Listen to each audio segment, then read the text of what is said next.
right now. Going live. And I love that music. Yeah. Alright, Swanky funky. check this out. Make sure we're getting a good beat here.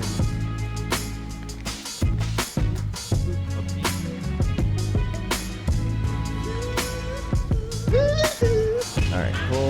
Got good feed. Clear that YouTube cache. Let's get some links here. So have you found yourself standing up, Get David? shareable link. I've just started using this desk, but I think I will. I've also done the thing where you're like...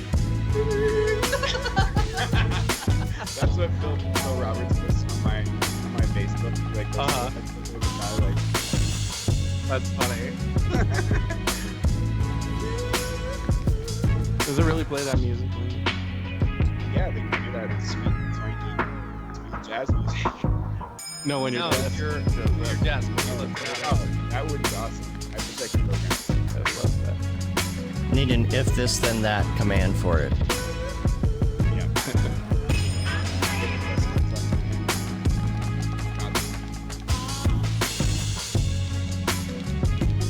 Where that live video at? Come on. Come on with it. There it is.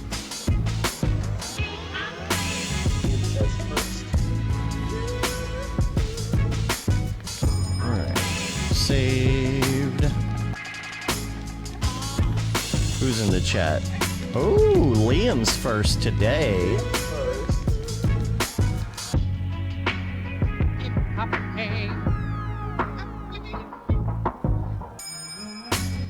Let's go to our faces.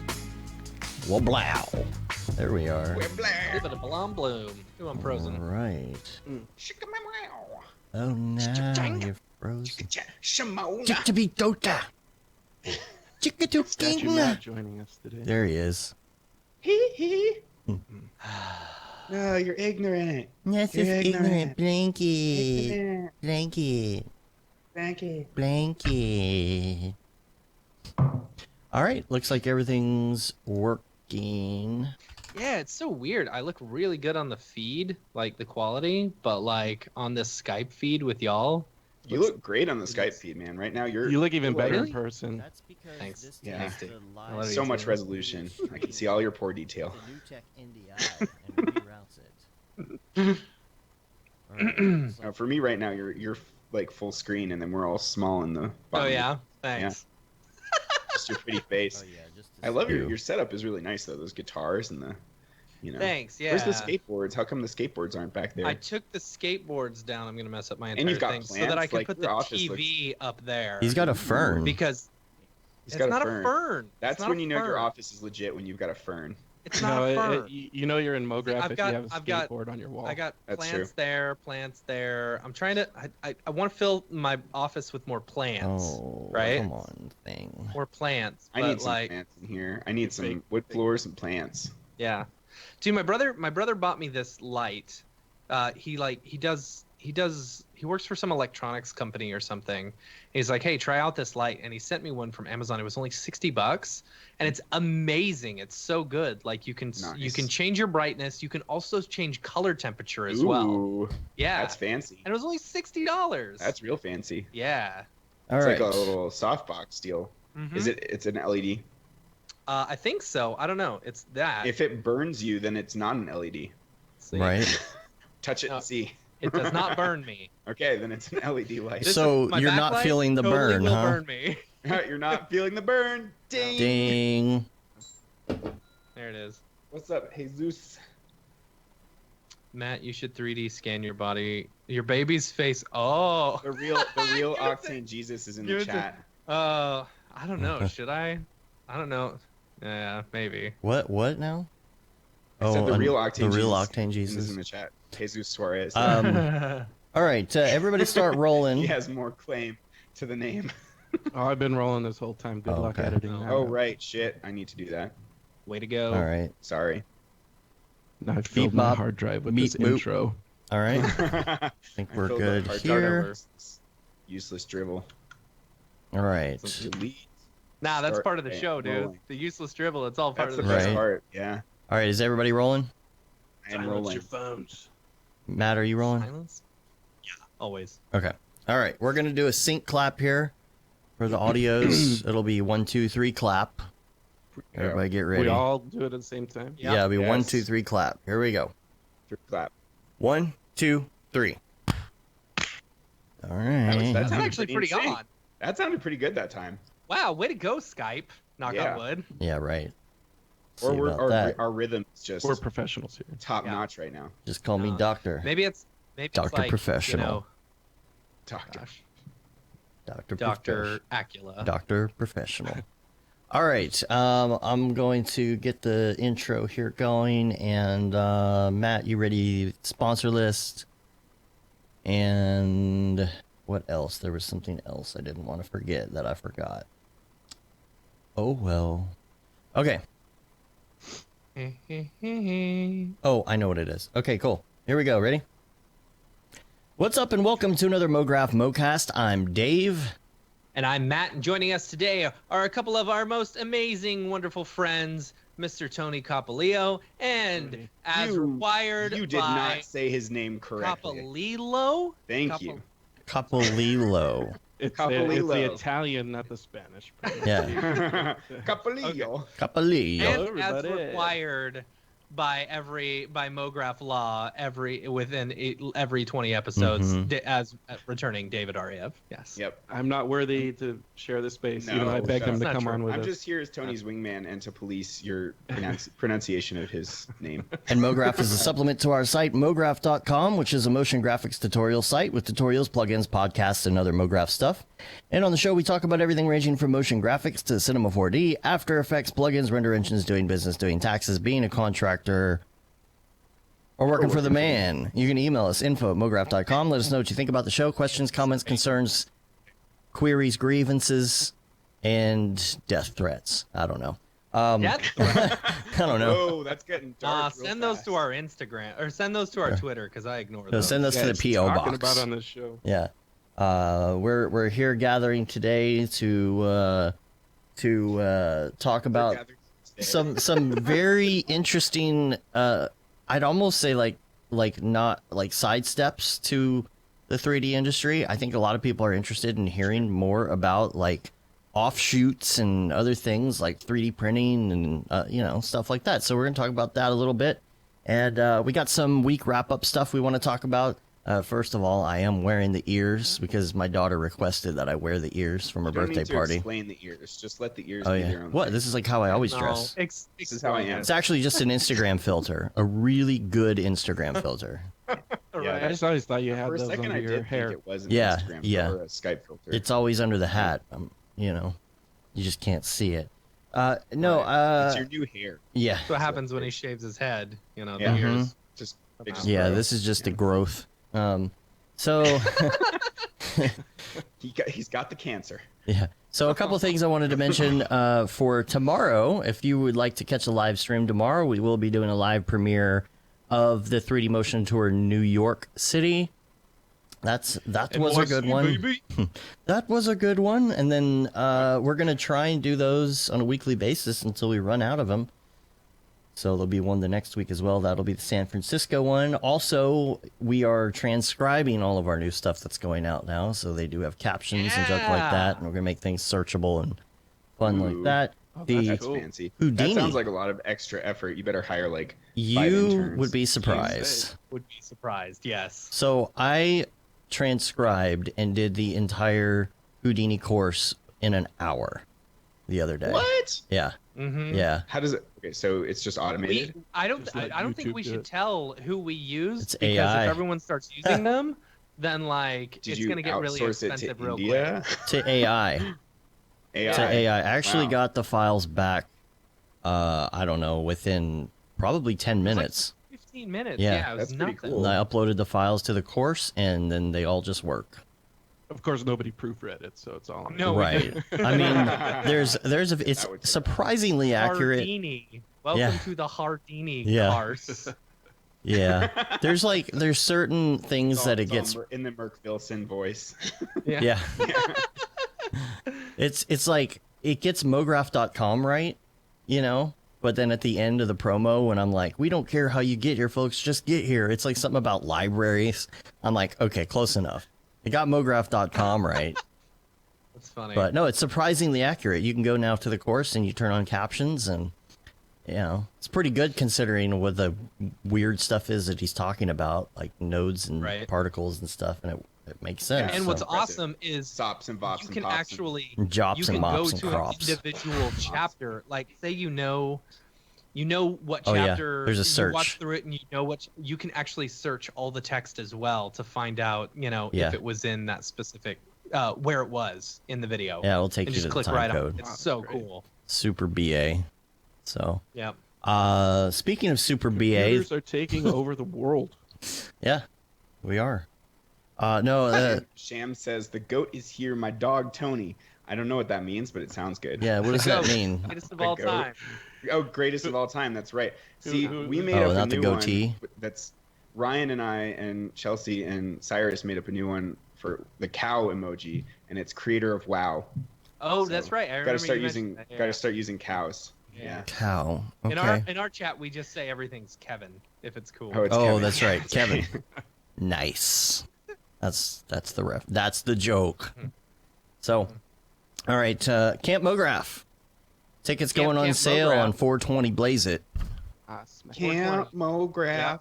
Dude, NAB is going to be Play. You gonna put it in everyone's head for the rest of the day? right. Yep.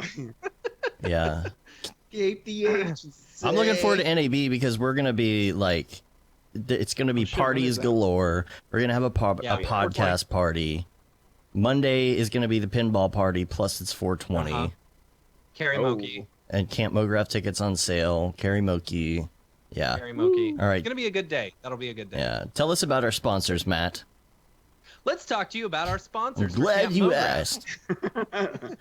asked. Big shout out to all of our sponsors. Without, I said it last week, and I'll say it again, and I'll say it every single day until Camp Mograph comes along. The reason, you know, there's a lot of events that don't do sponsors because, you know, for reasons, but we want to keep the price down as much as possible for you all because we love you. And so we couldn't have done it without all these amazing sponsors. Our village sponsors. If you're coming to camp, you're going to stay in one of these 3 villages. We're super excited to have them on board.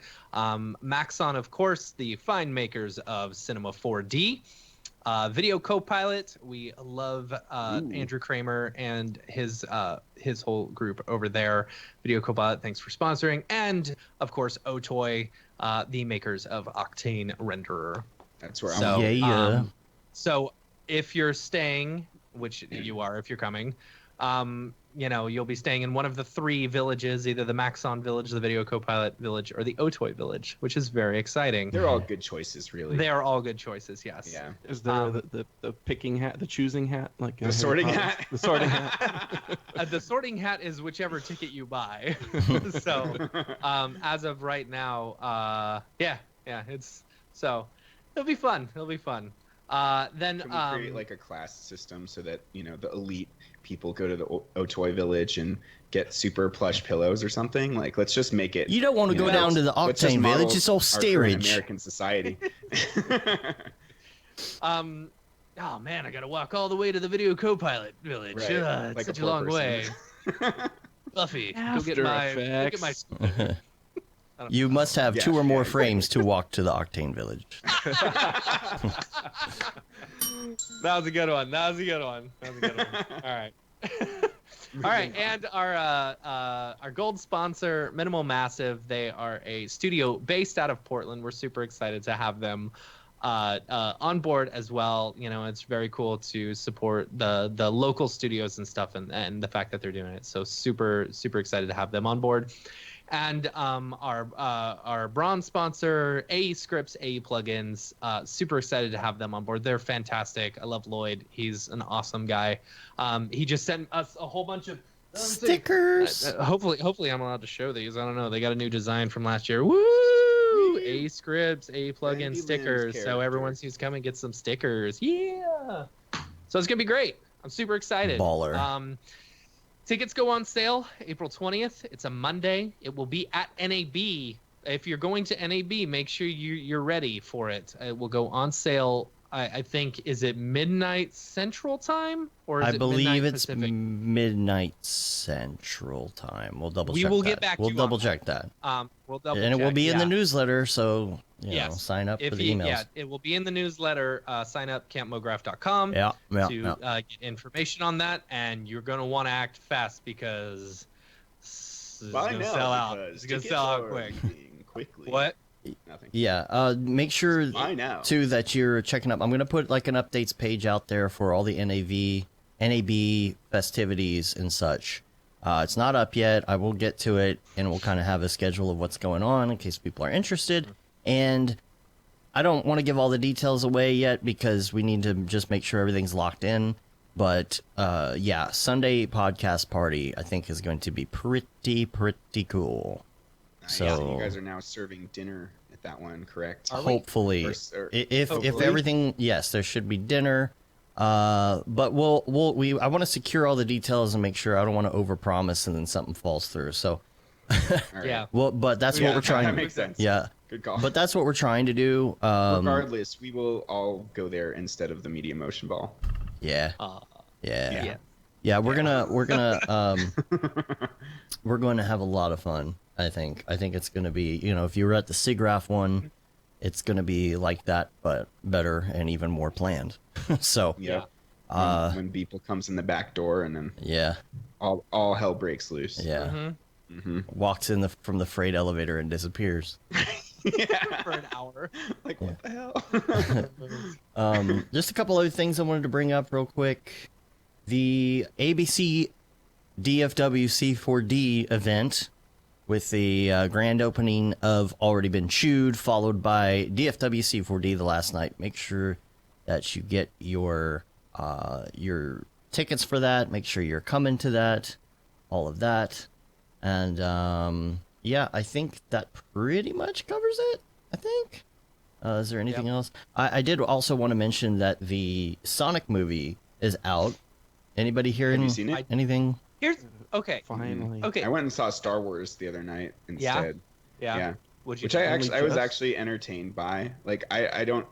They're all the new movies are better than the prequels. I have to say. So Yes. you know. Yes. Absolutely. I don't know Yes. what everybody's bitching about so hard. I mean, I get that the I know. storyline between the three was not super consistent with like JJ and then Ryan Johnson and then Yeah. JJ There was a again. few inconsistencies, but who gives a crap? yeah.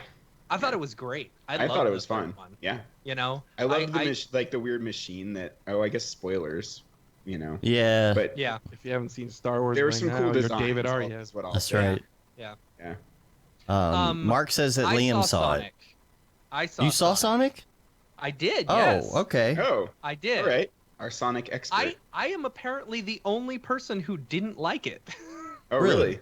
Like, okay, so my kid wanted to see it, of course, because he's been watching the trailer for it nonstop since it came out, right?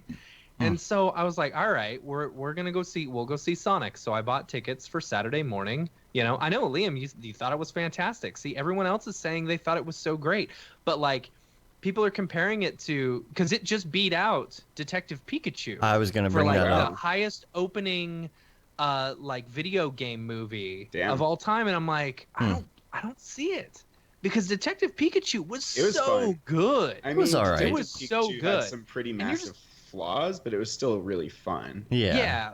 I mean, like Sonic to me, it just felt like okay, Sonic was cool. I love the redesign. I gotta give props to Give where props. props are due because the artists, I'm sure they worked their tails off. I'm sure I think they got screwed probably over, didn't really. get compensated for Yeah. it, you know. But really, the artists are where it's at. They're the only reason that thing would. I think it was as successful as it is. Yeah, but now they're So I out of gotta give props business. to them. Yeah, now they're probably out of business. They are out of Probably. business. Well, how many more my people you God. think saw the movie because of the controversy around the horrible design? I don't know Probably if a that was. lot. I think you definitely would have had less people go see the movie Right. if Mhm. they had kept the crappy design in there because they'd be like, oh, Wait, this you think is they would have more people see the movie if they? kept no the crappy- less. Oh, less. okay. I think Gotcha. they would have less You know, Yeah. It's like cats. You got bad Right. design, or you know, I no, I don't want to talk crap about cats because I'm sure those people work really hard too. All right. But anyway, I just didn't like it's a you know, it's a road trip movie, and I think road trip movies are I love road trip movies. boring. No, I love road trip movies. like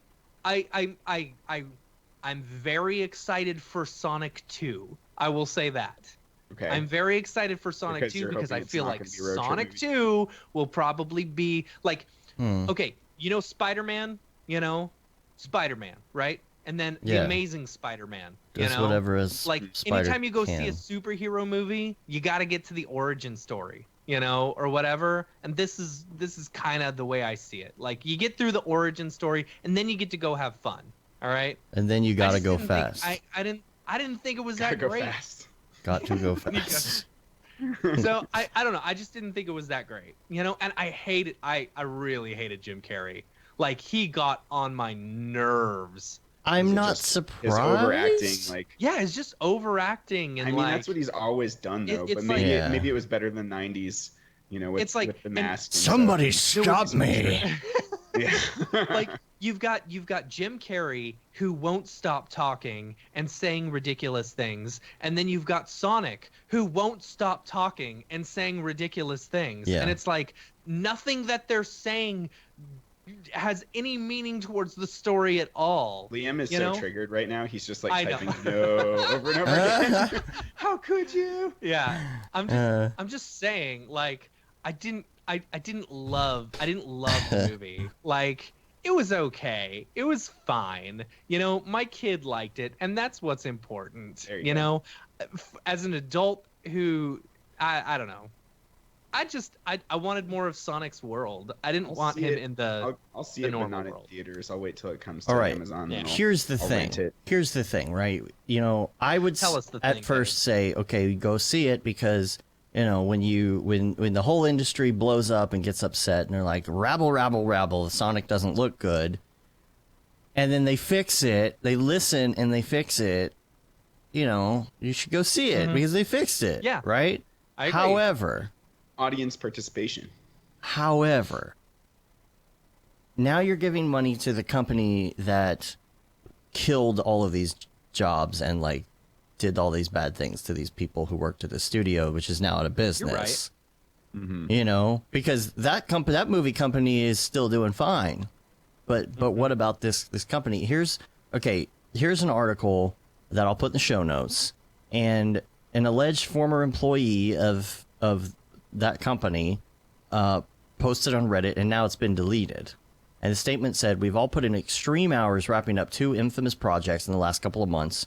We've done multiple weeks without a day off, regular 17-plus hour shifts, to the point that most of us are seriously sleep deprived and suffering still. We've worked really effing hard to get this work out the door, and I'm genuinely ashamed that they are happier prioritizing their profit margins and tax incentives over the insane talent and commitment of hundreds of dedicated VFX artists in Vancouver.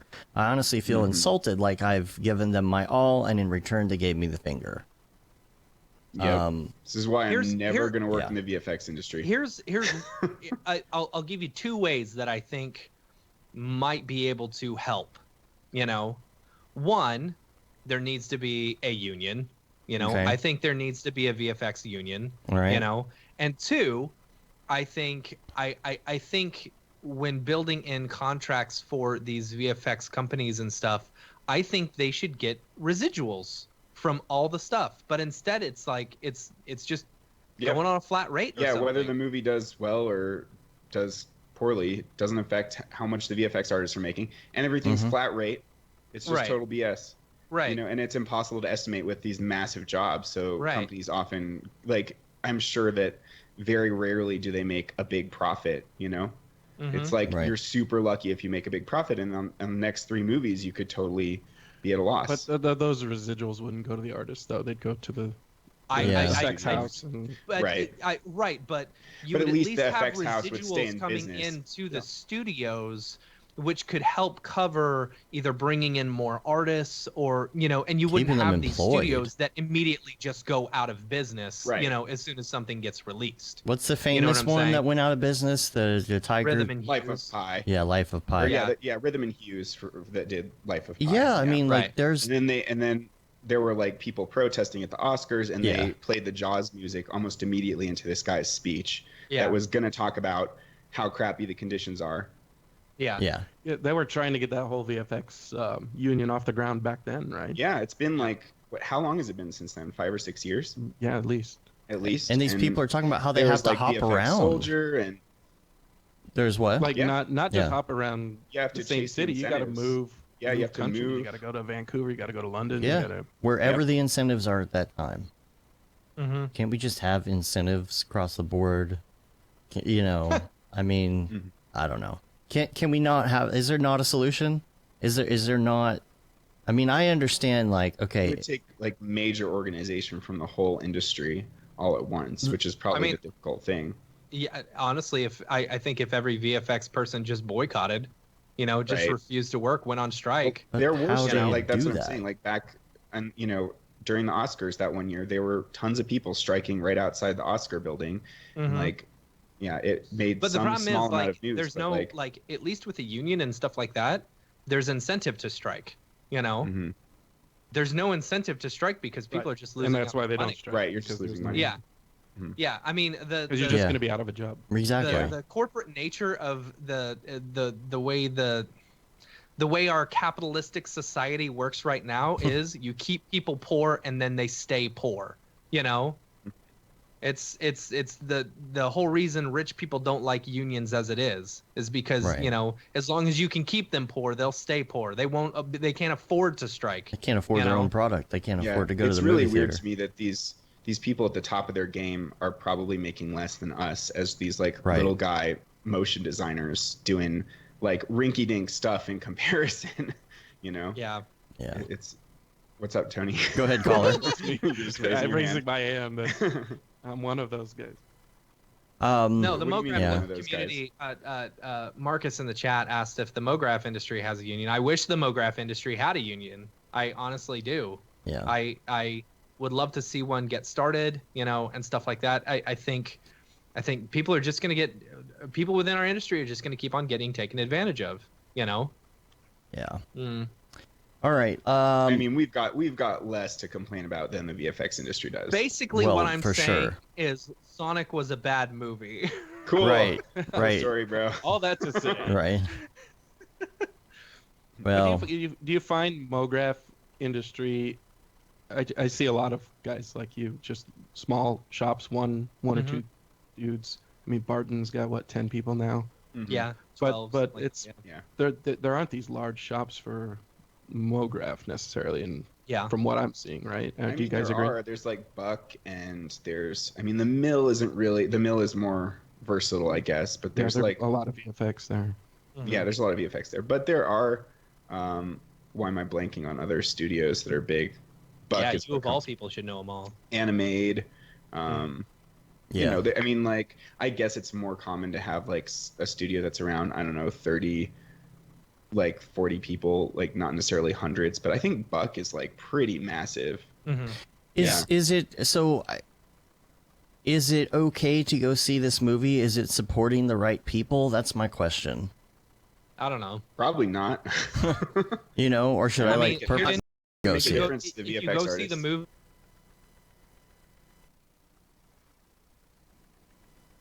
Not. the I mean, original maybe people they'll that have the same, studios that they use every time, but like for any given film like this, there's so many dang studios contributing at any given time. It's just, to me, it's just a crapshoot. I don't know if there's like a ton of loyalty to the VFX house, unless it's, some other director like Christopher Nolan and how he uses not digital domain. What is it? DNeg, digital negative. Mhm. Some filmmakers have loyalty to one VFX house and use that VFX house for their whole film, but that's a Right. little bit more rare, especially with bigger Right. blockbusters. You have to use Have to. however many studios, 5 or 10, Yeah. whatever. No Yeah, choice. Yeah. more. Look at the credits. any Marvel film. movie. Yeah. All right. Question, Matt. What is your? I don't know what the update is, but I have an update about Pixel Plow. Oh yeah. I like those guys. Yeah, I love Pixel Plow. So there was a couple of things that he mentioned. Let me see if I can open up my thing so I can give you an exact. They saved my butt when you guys were doing all those Dead Mouse things, and I was jumping in and helping you guys. And cool. Dave is like, I need your upload. I need your upload. Now this is before I had Octane, and I'm like chugging away in physical render. And I'm like, what am I gonna do? Oh, Pixel Plow. And I heard Chad Ashley talk about it, I think, and then. Yeah, it's the best. On Pixel Plow, they support Octane now, right? I haven't tested it yet. Yeah, this was years before. I think it's 2019 something, 2019. I don't know. But they just doubled their GPU throughput. I think let's see, they got a whole bunch of more hardware. So basically, you're going to be paying the same price for almost twice as much throughput, which is fantastic. So you're going to get your stuff back faster. If I understand this correctly, you're going to be getting. I don't want to speak for Ty, but if I understand this, the what he's saying is you're going to get it back faster, and you're going to get it back basically at the same cost.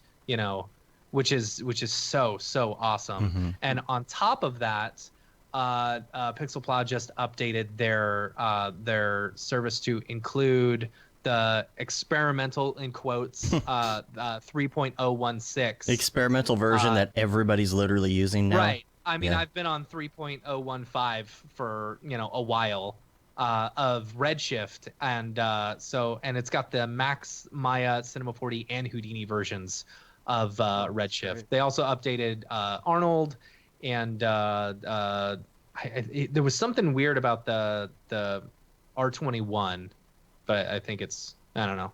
Anyway, cool. So super excited about that. I used them this morning to do a test on something, and they're so cheap. It's so cheap, It was really was. I was surprised. And then there was a credit too when I used it for the first time.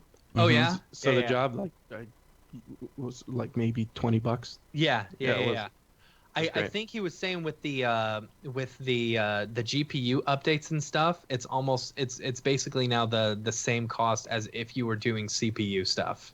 Because the CPU stuff was always cheaper. Right. Yeah. Because he's got way more infrastructure there. Right. Yeah. So it's cool. Very excited. Totes. Jesus just threw in a couple motion design studios that I totally forgot about. Man vs. Machine, which is a super obvious one, and then Future Deluxe. I'm not sure where they're based. I feel I don't know, but they're a big one too. Yeah. And there are definitely ones all over the world. There's one called Giant Step in China that seems like it's pretty huge. Elastic is an obvious one. Yeah. How could I forget Elastic? They're my favorite. They ended up doing titles for. We could get into work later, but I conceptualized the opening titles for a show they ended up doing the finish on. So I'm that's awesome. Excited, proud. Are you allowed to say the name of that show or no? Maybe if we were outsider, I could talk about That's awesome. Speaking of which, let's I thought you were talking about that show that you would have to hunt for with your mind. We can talk about that. No, let's talk about Tony a bit now, because we're through the wrap up stuff for the week. I want to touch on Matt was mentioning about the Pixel Plow, and he said there's a problem with R21. So my question: are you guys all on R21? Yes. Okay. So I'm the holdout. I just did the side upgrade or whatever to the subscription, and I went ahead and just did 2 years worth. So I'm on 21. It took me a bit to get over to 21 because I had a bunch of projects that were wrapping up. Yeah. But now I'm officially 21, 3.016 Redshift, and 2020 whatever Octane. And you're doing the Redshift bundle then? No. I don't. Sorry, Maxon. I don't think that's worth it if you're a Redshift user, and if you use any other DCC. It's actually more expensive to do that one than just buy Redshift by itself. Oh, is it really? Right. If you're using another DCC, if you're not, it ends up being the same cost. Well, isn't it? It's $500 a year to buy just it's 500. It's 500 for the first year, then 250 for That's the what I mean. license That's what after. I mean. And then yeah, so it gets rid of that initial it's like cost. $280 or $290 or something if you have it bundled, because it's like what, $22 a month or something. Yeah, maybe. But 22 a month extra times 12 is like 264, which is more like, I mean, it's a slight price difference, but like, why does that cost more than the 250 upgrade price? I don't know. Yeah, it's a conspiracy. It's a conspiracy. This is why we use Octane. Yeah. I think that if you're going to use Houdini and everything else, you've got to do it that way. It makes sense. If you're going to do, I mean, that's what I say. If you're going to be using any other DCC, go ahead and just purchase it straight from, But it is site. convenient Don't if you're just kind of getting into it and you want to get your first copy of Cinema 4D and a render engine. You know what I mean? Yeah. It's the same with the reason the subscription stuff for Octane is good or whatever. You could just throw $20 at it 1 month and be like, all right, I'm good to go. Right. Right. Or move that on like to your client. Yeah, your client sends you a bunch of files that are in Octane. And you're like, or Redshift or something. You're like, I just need this. So you can just do the 1 month of it. Because a lot of the work I do isn't 3D work. Mm-hmm. Even though I've never turned off the subscription switch, I pay for Octane every month. Jewel. Yeah. But I could have flipped off the switch for 6 months at a time because I don't do that much 3D work. Yeah. Yeah. And so that model is pretty great for the one-off person who's, paying for all their own software. And now that everything's subscription based, all those things add up. It's like everyone talks about cutting the cord and cutting the cable from TV, but then you get Hulu and Netflix and Amazon Prime and everything. And the next thing you know, you're paying just as much. So, dude, I feel the same way about software. You talk about cutting the cord. Like, I really enjoy having the cord. I pay for the top bundle for my cable, as dumb as it is. But like, why? I know. Because here's the thing. And my whole cable service with gigabit internet is only $135 a month. Which isn't that bad. I'm moving to Texas. Right? So, but I also have HBO, I've got Cinemax, I've got Showtime, I've got all that stuff built into it. And because every single app has its own streaming stuff, if you've got that on your regular you can just service, log it in. you get all the streaming stuff. Right. So I never actually watch live TV, but anytime I want to go, like, say to Comedy Central and watch one of their shows, I'm able to log in and actually see anything I want. Everything we watch on TV, we go through Apple TV and through the subscriptions, through HBO and Showtime and all that stuff. Yeah. So it's like you're paying for the service as though it were a streaming service. So then that leads the question, like, do you turn off DirecTV or Cox or whatever? We'll never get DirecTV. DirecTV sucks. Yeah, because it's satellite. But again, you just log into Apple TV and then you get it over streaming. Internet. So exactly. Yeah. It depends on how much you're going to branch out. Who are you out. giving your money? It's just who are you giving your money to at this point? Because it's all going to cost the same. True. In the long run. All right, enough about that. Back to me. Back to you, Tony. Oh, okay. First of all, for people who are like, "Who's this guy?" Tell everybody what you do for a living and junk. I am semi-retired. No. The first motion designer. I was gonna say that can happen in this industry. Right. Let's see. It's a 25-year career in print and motion picture advertising. So I do a lot of movie posters, blockbuster just movie had posters. like a small 20-year stint in making movie posters. Just a little bit. Yeah. Sidestep, but I'm bored. Let me make some movie posters. But, did you do? I was gonna say, like 6 months ago, I went over to Tony's house and like I knew he'd done some awesome posters, like Girl with the Dragon Tattoo and the Social Network movie, and like a bunch of stuff for Game of Thrones and David Fincher. But anyway, I was over at his house and he busted out the entire collection of posters he'd worked on that somehow I'd never seen. And they included, little things like Star Wars, Lord of the Rings, Harry Potter. Dang, dude. I'm looking at Matrix this link. Reloaded, like Up. Yeah, it's insane. Like every big movie poster you could ever think of. And I was like, what the fuck, bro? Can I bring these up on the screen? Is that okay? Yeah. Wow. Everything I sent you is shareable. Well, viewable. I don't Viewable. I don't want links. I don't want links. Yeah. On the... No, that's fine. I'll bring the viewer up here. Okay. Oh, look, Avatar. little That's- Oh movie yeah, called just Avatar. Just Avatar. I don't want that. But see, this There we go. while you're browsing through those, this brings up a topic I wanted to talk about is what do you do over a decades-long career to stay relevant and stay? You'll see as you're flipping through, a lot of those are 10, 15 That's posters, amazing. and I showcase them because they're things that I'm proud that I worked on. Borat, There's The a lot of effort Cruise. that went into it. But then I started Chicken Little. putting this thing together, and I'm like, holy Wow. crap, these are old. What have I been doing lately? How do you stay relevant in this business that's constantly changing? And I was working for this small boutique for 13 years doing all these posters. There were at some points there were only 3 artists working there doing these Cars? blockbuster campaigns. My goodness, man. We got up to at one point maybe 8 artists only was the maximum that we had there, and we were doing these. I mean, even decades into the career, we're like, can you believe we got a chance to work on this project? This is amazing. Yeah. Man, Finding Finding Nemo. Nemo. Yeah, I'm gonna list some of them for the audio Frank and Weenie. audience here. Sure. Man, I mean, it's just And a lot of the fun, Dragon like Gone if you go Girl. back, there's like Mhm. that Frank and Weenie and the Disney's Holes. These are movies from again years ago, but we had the creative. Wait, you freedom, did the like- poster for Holes as well? Yeah. Dude, that's crazy because so Tony's girlfriend Sonia was in the movie Holes. She was the girl that's holding the pig in like this I don't know, I forget what it is. It's like a flashback. We were Flashback, literally yeah. watching Holes yesterday. Were you really? Yeah.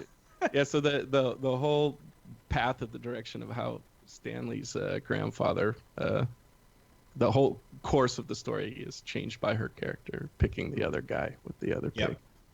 That's so funny. Yeah, we bonded. you did over House that of as well. Cards. Yes, Good I did Lord. the first 3 seasons of House of Cards. There's holes. Did Mhm. the Harry first Potter, two seasons of Mindhunter. Ice Age, Iron Man, Iron Man 3. Incredibles. Man, God damn it, Tony. I had no idea. And I don't advertise. I don't have a website for my own reasons. Because reasons. Well, there's a lot of stuff I work on as NDA as well. Right. So there's a lot of things on here that I Matrix. didn't put in here that I can't show or even talk about. Seriously, I Man. can't like a bunch of Narnia? these movies I have literally watched in the last week. Yeah. That's awesome. Well, one of my favorite things, like I say, if you go on Stars, like Apple TV, and browse the Stars movie library, I say that's my that's your portfolio. That's your That's portfolio. Yeah, funny. like a lot of That's the awesome. Disney movies end up on Stars. Yeah. And our main client for 15 years was Disney. Pirates of the Caribbean. So Good Lord, man. Okay, so this is what I want to know. I want to know about the process of creating these for, So- companies in general, but I mean, like, Yeah, you yeah. know, the steps.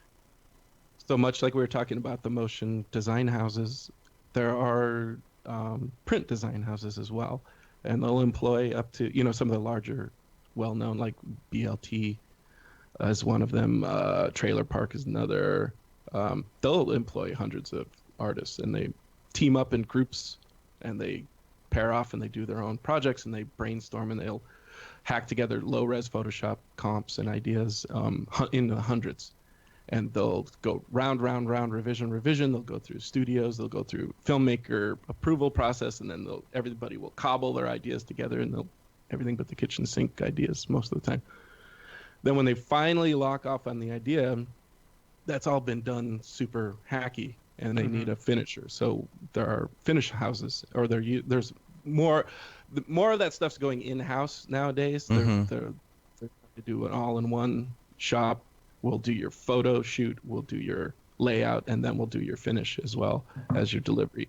But back in the day when there were budgets and there were more time to do jobs, there was specialty houses and finish houses, and that's where I was working. So a lot of the things you just saw would come from a design studio already through the approval process, and I'd get comp version 153 or whatever. Right. And I'd start at finish version 1. Underscore final, And most final, of the time final. Yeah, exactly. And most of the time we could get up to like maybe version 4 or 5 and we'd get approved because it had already gone through that. Right. But I think one of those cars, the cars with the cloth over the car, I was sending that file to you last night. I saw it went up to version 19. Wow. Just as the finish.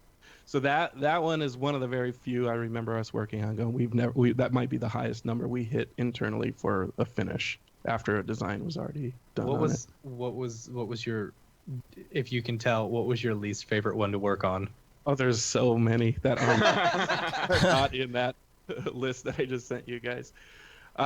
Just like anything, you got to pay the bills. You got to pay them, and you don't have a choice. Like now that I started my own company 7 years ago.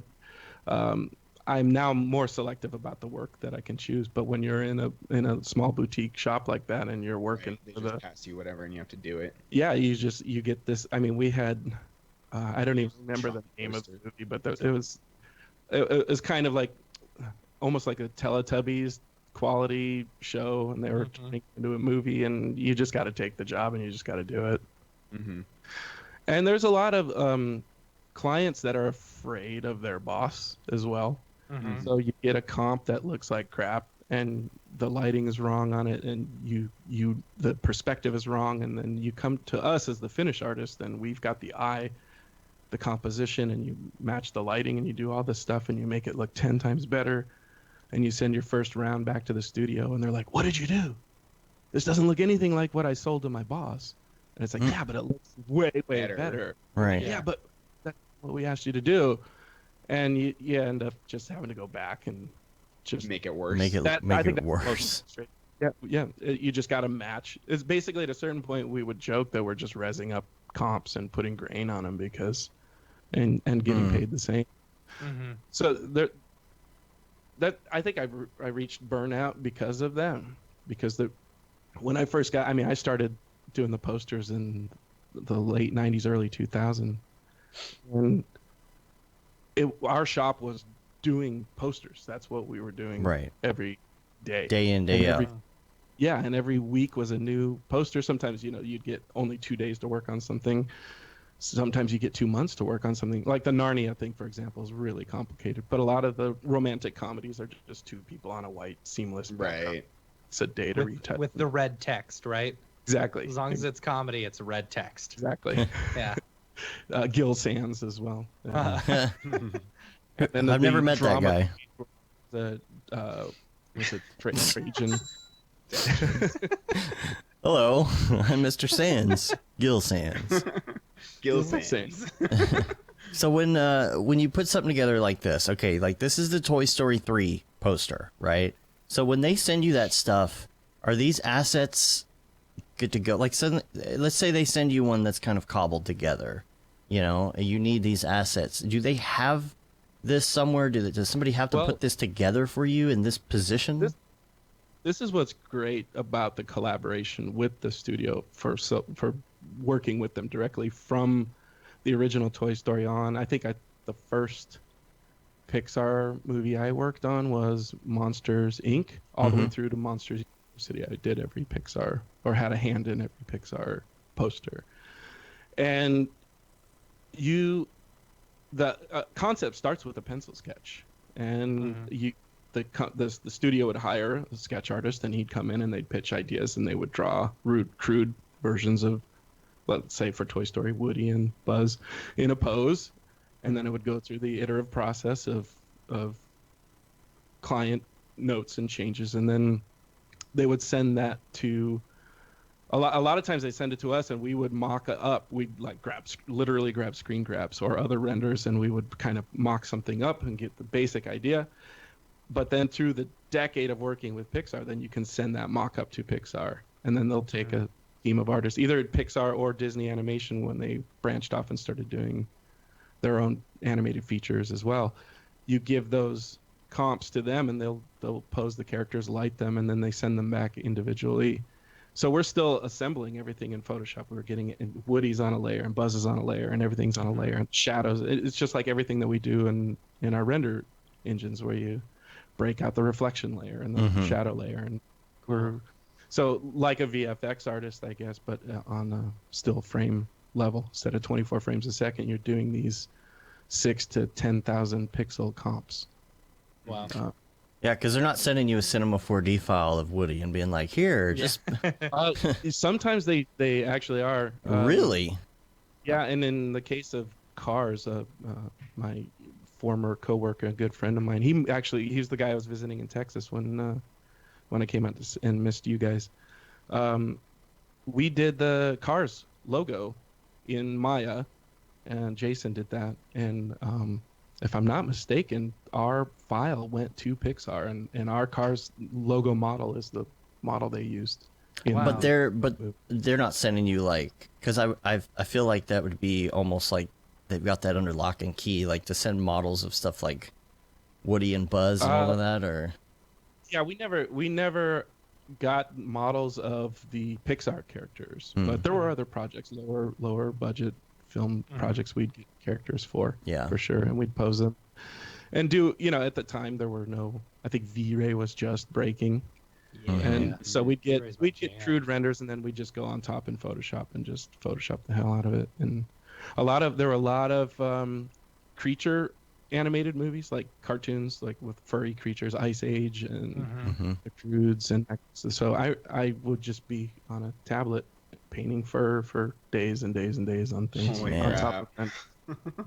And the Wreck-It Ralph, Disney had developed this new render technology that like increased the speed. If I'm not mistaken, it's when they discovered that they could do GPU rendering, and they were getting that subsurface scattering that we had never seen in a Pixar or Disney movie prior to that.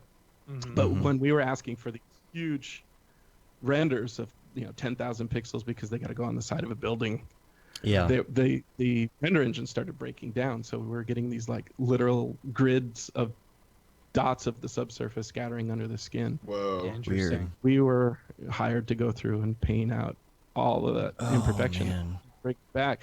And then I think this is kind of where I reached my burnout, because we were, like I started saying, we were doing posters when I first started working there, and this was the creative. It's like, oh my god, every day I'm doing a poster and this is great. And then you see it in the newspaper back in the day, or you see it up on a billboard and you're really excited. And then as the years go on, we became bored with it. We became the cleanup people. It's like, okay, Cars was so successful, now we have a toy line. So now we have 49 poses of McQueen at slightly different angles from each other, and every single one had the same cleanup, and it was very repetitious, and it sucked the life out of me, I think, at that point. Well, I think you always work too hard. Like, even as a freelancer, you're like pushing yourself too hard, man. I've seen you. Yeah. That's true. Yeah. Which also, that definitely fatigue, definitely burnout. There's health issues that come along with it as well. And so I took almost all of last year off. I hardly worked at all last year, and I thought, this is great. This is awesome. And then I was at the end of the year, and I was looking at my finances and my taxes, and I'm like, oh no, what did I do? I just burned through all my money. I went traveling, and I went to Burning Man this year, and I'm going to do all the things I could never do before. And then I was like, oh, that cost a lot of money to do those things. And and I did tax write-offs, right? jobs. Yeah. Burning Man's tax write-off. But yeah, when you just do like three jobs for the year, like 3 big jobs, and I'm not counting the little one-offs, but then you start thinking, I got too comfortable. So I need to kind of kick it in gear. I kind of liken it to hibernation. I think my body just went into hibernation this last year. Here's what you should do. You should make a Photoshop course, because you can do that in your sleep and then sell the crap out of it. Yeah, you've been encouraging me to do that for quite a while, and you wanted me to do a Turbulence FD class. Yeah, you got to do a TFT. Is that still course, relevant? Dude. Is that still? It's super relevant. Yeah, for sure. But I feel like with Houdini, everyone's kind of jumping ship and going to Houdini. No, I don't. Well, that's not true though. There's a lot of people that just want to still work in C4D and don't want to jump ship to Houdini. And jump ship is in quotes, because Houdini is more of an extension of your work in C4D. But a lot of the time, you want to reach for the fast tool, and TFD is GPU based, and Houdini's not. So you can do some really fast, Yeah, I had a buddy staying with me this summer. He's from Colorado. He's up by where David moved, but he came back to LA, and he's like, I'm gonna teach myself Houdini, I need to get back in there and learn everything. And he's trying to do this smoke sim. Oh yeah, I met this guy. Of a rocket launching off this launch pad. And he's like 3 days, 4 days in Houdini, and he's just, I can't get it. And I finally just got tired of like hearing him like curse Houdini, and I fired up Turbulence FD, and you're like, look how easy this is. He was afraid of Houdini. 40 minutes. He wasn't afraid, but he got beat by Houdini. He was getting beat. Oh yes, let's plug your Houdini right here. He should have taken the course. Stop being afraid of Houdini. Yeah. I'm glad you brought that up. Within 40 minutes, I had recreated his entire scene in the sim, and he was just like, I'm done with this, and he went on to some other project. That's funny. So I said, okay, I'm not gonna intervene anymore. But I was this is kind of a good segue though, because after you burned out on the movie poster business, you went freelance and started doing like indie VFX work, like me. At least at the time, we were both doing indie VFX work, and so you would like take on all the shots for a feature film and just like pick away at it like Gareth Edwards style. I think we were all trying to be Gareth Edwards at the time. I took his FX PhD class. Yeah, me too. That Attila the Hun. Was it? Yeah, it was so cool. Yeah, it was super inspiring. So much from that class. Yeah, same here. And I could branch off to two stories here real quick. I eventually started doing Cinema 4D tutorials. I was like, oh my god, the dynamics and all this kind of stuff. So I wasn't doing the render stuff like seems like everybody's doing now. Like, look at all the amazing, beautiful pictures you get out of Cinema 4D. I was, look at all the things you can do when you click this button and look how it reacts and all this kind of stuff. So I was more about the technical stuff, and I was about out of the box Cinema 4D. I was like, how can I just quit my job of 15 years. I'm out on my own. I can afford one piece of software. I can't buy X Particles. I can't buy Turbulence FD. I can't buy, even in After Effects, I can't even afford to buy all these plugins to do other things. So even after that 15 or 20 year career, you didn't have enough savings to do that? Yeah, well, I have plenty of savings. Okay. But I didn't know how. You didn't know how long it would last. I didn't know how much of a mistake I was making by quitting. Right, that makes sense.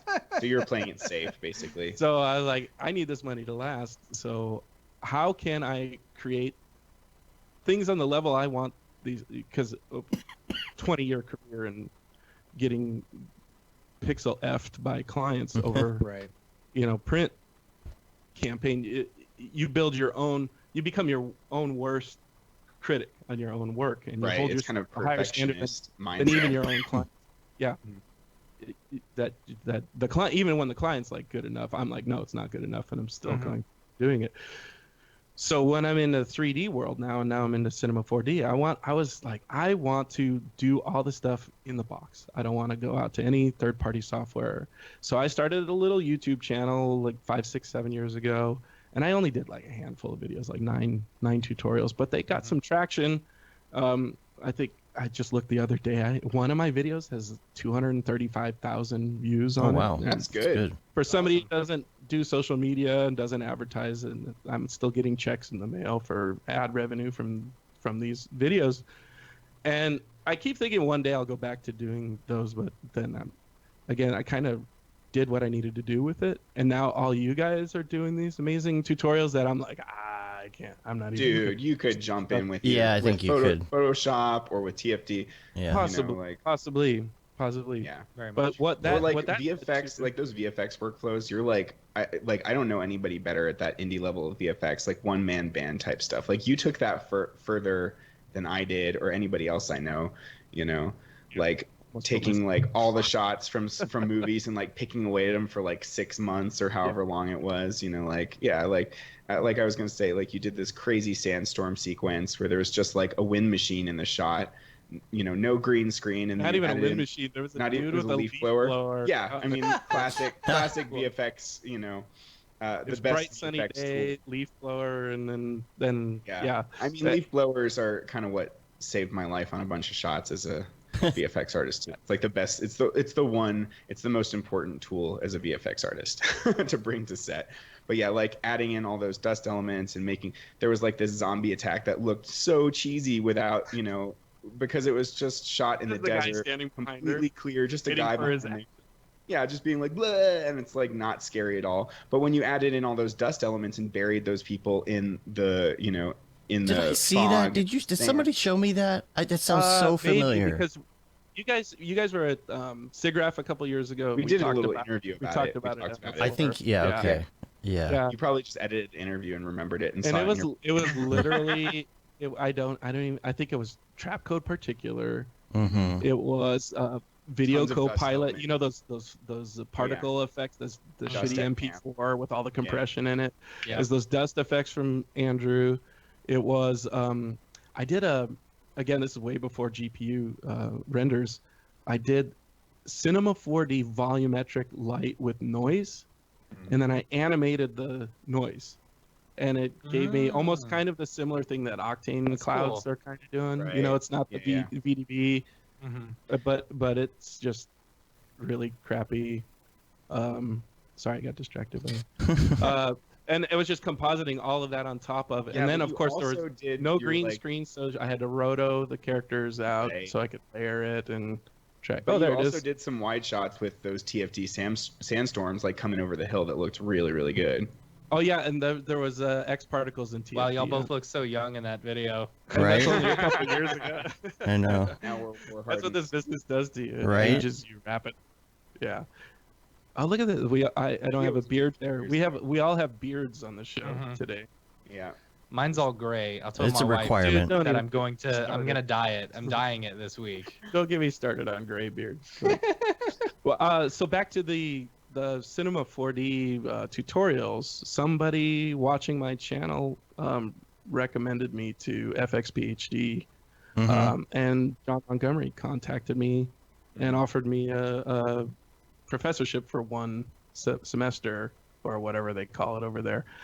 And long story short, Mr. David Ariev ended up taking one of my classes I took before his we knew class. each other. Yep. Nice. And I There's was this teaching really cool procedural texturing class, procedural texture where he was layering like shaders up all crazy and going really way deeper into like the layer shader than anybody.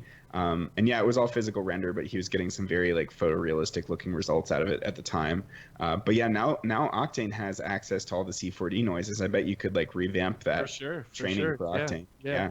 Or at least 'Cause those concepts. That's what I love about being in Octane now too. But it's too easy with like Polygon and all that stuff to just grab Yeah. a smudge map and do all that stuff. But back in the day, I was like, I want to create this procedural. I want to be able to zoom in infinitely on this and not have it break down with the pixel resolution and all that kind of stuff. So it's how do you use gradient maps with turbulence to do a rough edge and keep this organic texture on this thing? And I mean, compared to what we're getting out of these GPU renders now, it's laughable at this point. But No, back then it looks photoreal. That Well, stuff looks good. I feel like you might have an answer to this question. Do you know what the dissolve blending mode would ever be used for? You know, I probably in a 25-year career of Photoshop, I used it maybe once or twice, and it's useless. It's the first one on the list and no one ever uses it. What is it for? It Yeah, just it's makes it look completely bad. I That's think sometimes The I've one that used leaves it. the freaking pixels. Yes. And makes it look like exactly. Here's my biggest issue with Photoshop is 8-bit. It's by default it's an 8-bit program, and you're working mostly, if you're working smart, you're working in RGB, and then at the end you can flatten and can CMYK. That was one of the biggest challenges in the print world, is everything's obviously printed in ink, and Yeah. clients wanted layered files in CMYK, and it's like it doesn't work that way. You can't get the blending. None of the filters work in CMYK. You can't get the blend modes that you want to work the way you want to work. So at a certain point, you just have to belly up and say, no, this you're getting. If you want layers, you're getting RGB. If you want CMYK, we'll flatten it and convert it. Yeah. And most of the time, the print house is the person who does the color separation. So I'm the artist, and I'm gonna deliver you the art, and then you give it to your technical person, and then you let them do their job. And you really got to push back on that as well. But a lot of times, my biggest complaint is 8-bit Photoshop. You get a lot of banding, and I've got clients that love to just layer levels and curves and gradient maps and do all these things to get these beautiful blends that are happening, but they just band like crazy. So I came up with this, I just accidentally, and of course After Effects is 16-bit, 32-bit and all that stuff, but Photoshop in the day, nobody ever thought, what's 16-bit? None of the filters work and all this stuff. But I had learned that if you take even a layer mask, bring it into 16-bit, flatten it, black and white, add, it's under the art filters, a spatter effect. And it breaks up that edge. It adds noise. Basically, you're adding noise into your gradient ramp. Right. And then you convert it back to 8-bit, copy and paste it back into the map. All of a sudden, boom, all your banding starts going away. It's like dithering almost. Yeah, exactly what it's doing. But you're in control of how much dither. Yeah. And again, if you still have multiple layers of adjustment layers on top, you're still going to get that banding. So a lot of times I'll just take the entire background over, flatten it, add the spatter, and bring it back. Of course, you're going to lose any detail, so it's got to just be in the smooth gradient areas. But that was like the biggest discovery for me, was to start killing. I called it the band killer, and that was a technique that I just started sliding into all of my files before I'd send them out, and people were like, "Oh my God, how are you getting this?" That's awesome. I was also known as the guy that if any of my files ever left our studio and went back out into the world for repurposing and like home video. So say we do the theatrical movie poster and then they'd go to a shop to be done as the clamshell for DVD or whatever. People knew the file came from me based on how the layers were merged. Because I would simplify a document, because I didn't want anyone opening 50,000 adjustment layers and somebody's not paying attention and they drag something and then a whole layer mask is off or something. So I would give you layers like you're demanding, but I'd merge everything down. So if there's 20 people or 5 people in a shot and I did all the retouching, all the color correction on them, all the sharpening, they get merged down into one element. So that person's on a layer and their shadows on a layer and that kind of thing. And then everyone jokes about labeling your layers and everything, but that was my style. And then just for insurance, I would merge visible on top, so you'd still have all your layers under. I'd have the composited merged. If you open this file and you're dumb enough to not put color management on, and it opens in Adobe RGB when I'm working in sRGB, and I've got 50 adjustment layers, and all of a sudden it doesn't look like it's supposed to look. Hopefully this merge version on top is going to tell you something's not right. Let me go back through. So I tried to educate without educating. Makes sense. Leave a roadmap for somebody just in case. It's kind of like leaving a reference video for clients or something. Yeah, exactly. Yeah, and the thing is, you may have gotten burnt out on that, but it's because you did it so much. When Matt and I worked for that company that did terrible commercials with jingles on it, it was the repetition that made us good at like knocking out logos really quick, or doing fast VFX for things, or just working really fast. And then you get to a point with that where you're burnt out, because it's like, okay, I am ready to do something else. I've learned all of this stuff, but I'm doing the same thing now over and over. Can't you? Not to mention we use the same jingle 6 or 7 times. And then but then there's also the burnout that maybe, Tony, you experienced after doing tons of indie VFX movies, which is realizing that all those directors are assholes and they want way too much for way too little, or even free. There is something about setting boundaries as well, and that's usually there. At least when I was working for a company, we had a production manager, and they would always be the stopgap between client expectations and artists'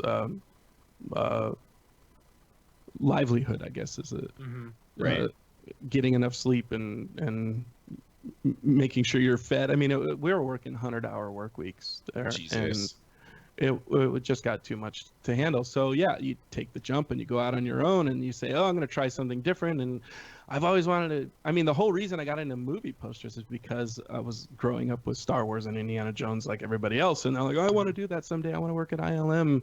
And little did I know you could do it in computers eventually. And it's like, oh my God, this is amazing. I want to do that. And then you look at Gareth Edwards' class, or you look at Andrew Kramer's tutorials, and then you're like, I have this software and I can do this now. Yeah. Right. I can make a film in my computer. Yeah. And then you get Cinema 4D and you start doing logos and animation, and you're like, hit up all your friends. Hey, if you need a logo design, let me know and I'll be happy to do it. So a friend of mine says, I'm going to hold on to that favor.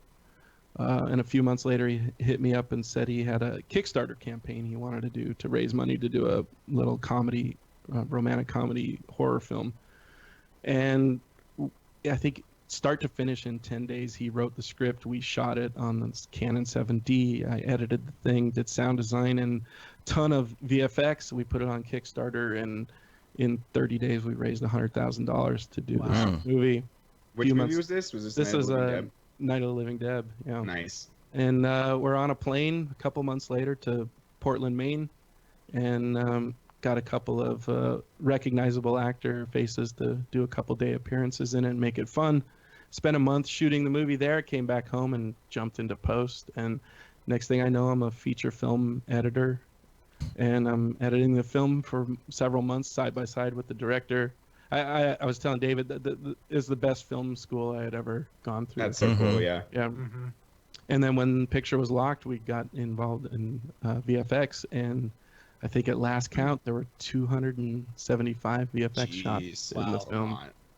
And I've done 50. Man. I've done like 50, and that's a lot. Yeah. But yeah. and some were easy, it's just like, oh, move that shadow or get rid of that water bottle in the background. But others were like people getting hit by cars and, body hits and a lot of gunshots, a lot of blood spatters, and stock footage and that kind of stuff, to stock elements to put on things. But it was not only a crash course in filmmaking, but it was a crash course in VFX as well, and learning how to move everything into the log color space. And yeah, I had to deal with that too. And then bring it back in at the end and send it to. I became a one-man post house, and I was delivered the whole movie to the sound house, to the color grading. I didn't do the color grading, but just prepping the files to getting the reels out, getting all that stuff back, putting it back together, making DCP, getting everything ready for. I did that too. I had to make some DCPs. Yeah. But the biggest what's that?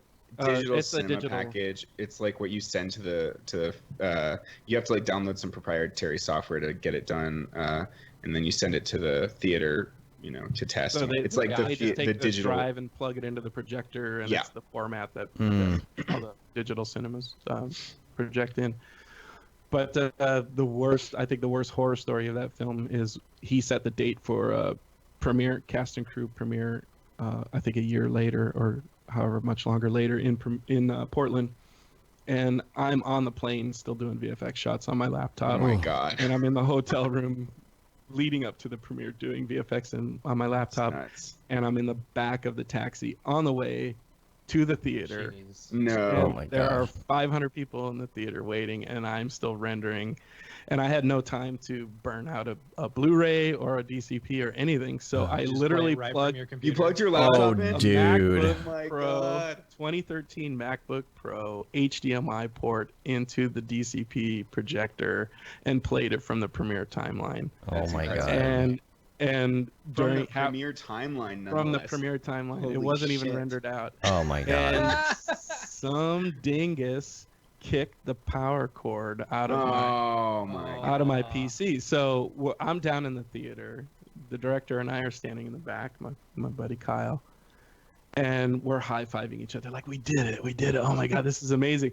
And then the movie starts stuttering, and it's like, This is like the story of like every 48-hour film that I've done. Like that's what finishing I'm it in the thinking car right now, in a rainstorm on the way to the premiere, but then like dragged out over a year, so the stakes are so much higher. Yeah. And the picture starts stuttering, and I'm like, what? Oh my He's God. looking at me, and I'm looking at him. We're like, what's going on? We man. run up, and sure enough, the power cord's out. The Mac is running on battery power. And it's dumping the everything USB to drive on RAM. battery power. Yeah. Oh man. Well, at least it didn't fully black out, and you realized. Oh, it Fully did. blacked out. Oh, Fully no. blacked out. Jeez. And we had to reboot and scramble and get it back up and running. And there was one VFX shot that I placed in there and hadn't saved the timeline yet Oh no. But luckily that had played already before it went. Okay, Oh, good. Yeah. Man, So it was that's tragic. terrible. Everybody's And- down and there then- looking at you up through the window. Yeah. Or you actually feel the needles of pins and needles Yeah. piercing your skin of anxiety. I used to be And a then he- projectionist, and I would have to fix brain wraps when the thing would, melt and stop the film, Oh, and God. everybody glaring God. up at you through that window. Yes. Oh my god, that's the worst. Yeah. Oh, And then he had a moment. He went to London to premiere the movie in London, and he put the DCP on a thumb drive, but the thumb drive wasn't rated fast enough. So he's Oh. playing the movie, and it's starting to skip. And we just felt Can't we you were, like download it cursed on from this. the thumb drive to the actual projector? That's what you're supposed to do, but Right. someone didn't do it. Oh So, my god. yeah. But I'm Oh, still man. proud of that movie. It was on Netflix for a few years. I think it's on Amazon now. But Cool. very, very proud of that one. But then there Did are you other do ones. the movie poster for it too? I did. Of Yes. course. It was what. Of It was, course. I was actually. He's the kind of full one man proud of band that one for too, movie yeah. production. Yeah. And then there were some stinkers too. We've done a couple of other movies. But what were you guys? What was the T-shirt you're gonna make when Barton was on? That money dough. But money though. But money though. money, Yeah, though. I need that T-shirt. Yeah. Right. Because But here's money, the thing. though. So you have this lucrative career in movie posters, and you're working for the studio system, and you're working for legit studio boutique, and you're getting paychecks, and everything's great for a decade plus of your life.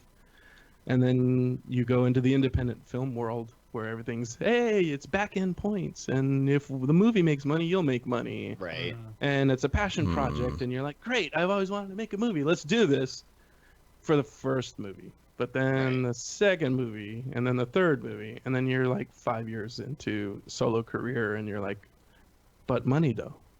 But money though. And then you're Charlie Brown trying to kick the football. Yeah. Right. Yeah. Oh, they mean it this So- time. Yeah.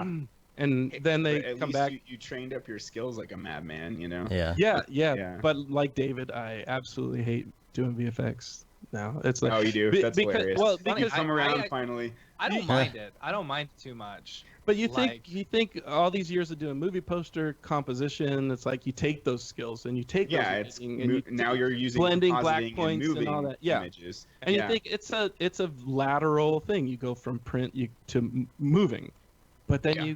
you realize, oh, a lot of times I'm matching CG elements to live plates, and this is something I said to David. He was doing a lot of the astronaut stuff, the astronaut Right. video, space, and I was like, he's got it right. He's just doing 100% just CG. 100% CG. He doesn't Except have the to face. composite. He doesn't have to make anything match, and that's the biggest Yeah. struggle is to get this stuff to blend and match in It's there. true. So here I am thinking, coming off this 20-year career of being top in my field and being all braggadocious, and then I get into this, and every day's a struggle, and every shot is a nightmare to track, or there's Mhm. tons of roto, or it's all this monotonous, repetitious Yeah, stuff. I And was gonna at say, the like, when end I of was- the day, you look at the shot and you go,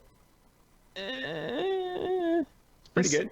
Pretty good, I Yeah. guess. sucks. Yeah. And that's where it's like I was always a good enough is never good enough until I got into VFX, and then it became Right. okay, it's good enough. Yeah, for me, it's like it's hard to imagine getting burned out because I feel like the full CG stuff is so fun and like open with possibilities. You know, there's so many ways you can go, and like you said, the lighting all matches. You're not struggling with matching it to the VFX Yeah, plate. yeah. But I definitely could have gotten, and I sort of started to get burned out on the VFX work because, like, when you get into the thick of it, most of it's like 3D tracking over and over again, Yeah. or roto over and over, or all the damn removals. Like on a feature film of like 50 to 100 shots, there were maybe 2 or 3 shots that were really fun that I would put on my reel. Like there was this one I did called Coming Through the Rye that we like worked in some camera that moves into the trophy case and through these CG trophies and then back Seen out. that one. It's a cool shot, but that was one out of like 50, and the rest were basically removals. There were a few like shots where I added mountains or something, and that was cool, kind of like matte painting type stuff. But I start to get bored, you know. Yeah. Mhm. So like, there's definitely reasons, like burnout reasons are like too many hours. Like I'm starting to get bored because I'm doing the same damn thing over and over, or they're not paying me well. Like there are lots of different reasons why you could burn out, you know. Yeah, it comes down to really does come down to money at Mhm. at a point. I mean, I'm still doing favors for friends, and, Right. And fun projects that I think it's like, okay, is this worth my time to do for reduced rate or no rate at all? But yeah, I need to kind of start setting some boundaries and getting back into thinking about retirement funds, and I'm getting up there in age, and residual income. You young lads. Yeah, I actually thought about that at some point too. Putting models up on Turbo Squid. Passive income. Yeah, that's probably not the best move though. Well, like, I mean, obviously I haven't done it, but stock photos aren't what they used to be. Right. You get a $2 residual check for coveted photos. Yeah, models, like you might as well just build your own model packs and sell them on Gumroad. Yeah. Or something like that. Right. Yeah. But see, this is why I'm kind of tapping into I'm not a big social media guy. I don't advertise on Instagram, but I see guys like Ryan Talbot just go from like, who's this guy, to, oh my God, what is this kid doing? This is amazing. Yeah. And I think, he's wow. How old? Yeah, right. But who cares how old I am or how young he is? It's like, what's stopping me from doing that? Yeah, we're all humans. We're all capable of learning and making cool shit. Yeah. Other than, some of us don't get to live with our parents, so we have to pay the rent. It's a frustration of Ryan is living on his own now. He's he's on his own. How dare I missed him. I missed him by a week. I went down. I saw Barton's old place. Yeah. And then he let us tour the new space too. Brought us down there. And it's so awesome. Yeah. I from social media and pictures, you think, oh, this is this hip happening town in Texas, and you show up and it's literally one street, Main Street, with a restaurant, an antique shop in Barton. Yeah. And it's amazing what he's doing down there. It's awesome. So Wiley awesome. Opry. Yeah. You got to come out for the thing. Can you fly back out? Yeah, dude. When is it? March 22nd. 22nd, 23rd are the dates of the I'm supposed to be leaving the country. Oh, that didn't sound. I gotta sort all this NAB and Camp Mograph and all those things out. Yeah, that's the most important one for me, is to see you guys at Camp Mograph. Yeah, that's show. For sure. But Matt, you were saying you love VFX. I do like VFX. Yeah. It's probably because for me, it's not, I don't do it as often as I like. Right. Well, that's why I started off editing and stuff like that, and then did a bunch of Mograph stuff, and then I moved into a position at the job that I was at where we needed a lot of VFX done. There was only me, and I had to figure it out. I had to figure out how to motion track. I had to figure out how to, do stuff. We're sticking people's heads on other people's heads and stuff, Oh wow. So yeah, and so like I had no idea what to do, and I had to figure it out on the job. But I mean, that became time consuming. That one job lasted a whole year, and the client was just awful to deal with.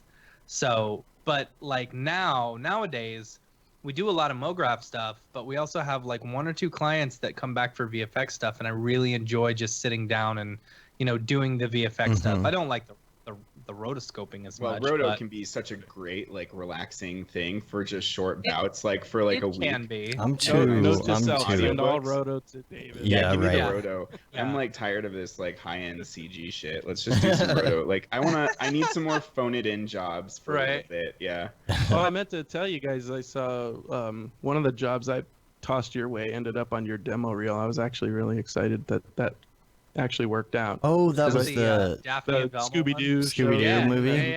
Yeah. I was really, I was very proud of that one. That turned out really great. I mean, it's a hard ask, especially like it was motion tracking. It was completely replacing a wall, getting rid of something, changing the wallpaper. It turned out really well. I was really happy with it. The set designer put these statues in there that they didn't get the clearance to use, and then you guys had to pull the statues out. The artist had to approve anything where it was going to be in a video. I've heard of that before, certain pieces of art. But and these are life-size statues on either side of a doorway with people crossing in front of them, parallax, with a wallpaper pattern on the back. Yeah. And that job came my way, and I quoted my California prices, and they're like, Yeah. "Eee." Yeah. And I said, well, here's the Texas boys. Here's Here's cheap and make cheaper tins. they'll do anything. But you They'll know, do anything.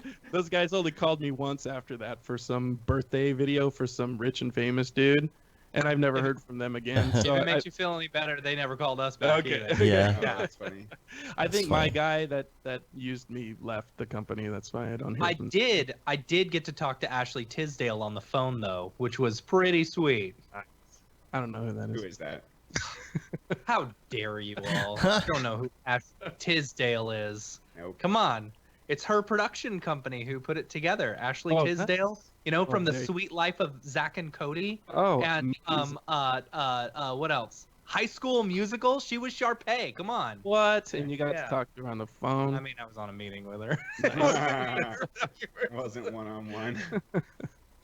Ashley Tisdale. Yeah, all of these years I've worked, had the fortune to be connected to this amazing designer who hires me to work on these David Fincher projects. Yeah. And in decades, I've met the man once. I think we were working on Gone Girl, and tight crunch, and he was gearing up for production for some Levi commercial. So I had to pack up my Mac, put it in the car, drive down to Hollywood, and set up shop in his conference room, and had a lovely hangout with him for the day. And there was this weird experience. You go in the kitchen, they ordered pizza, and you walk in, and Steven Soderbergh's hanging out in the Oh kitchen. my god. And it's just like, it's like, I always said it was like you go, whenever a movie is on a back lot and you see the showgirl and the knight in shining armor and the cowboy. That's what this felt like. Just walking through this production office, and there's all this like, oh, there's Abraham Lincoln and Elvis. It's like so weird. That's awesome. Here you go, Matt. This is Tony, Ashley hardest- Tisdale. For That's those Ashley who don't- Tisdale. Right. That Where's was pre-nose job though. Oh, You talked. Well, it's- you talked to oh, her okay. nose job.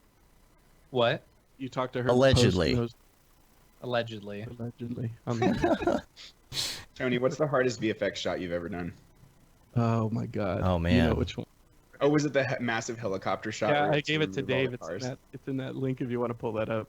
So these filmmaker friends of mine come to me and they say, okay, we got 3 VFX shots for this movie. Do you think you can do them? I'm like, what are they?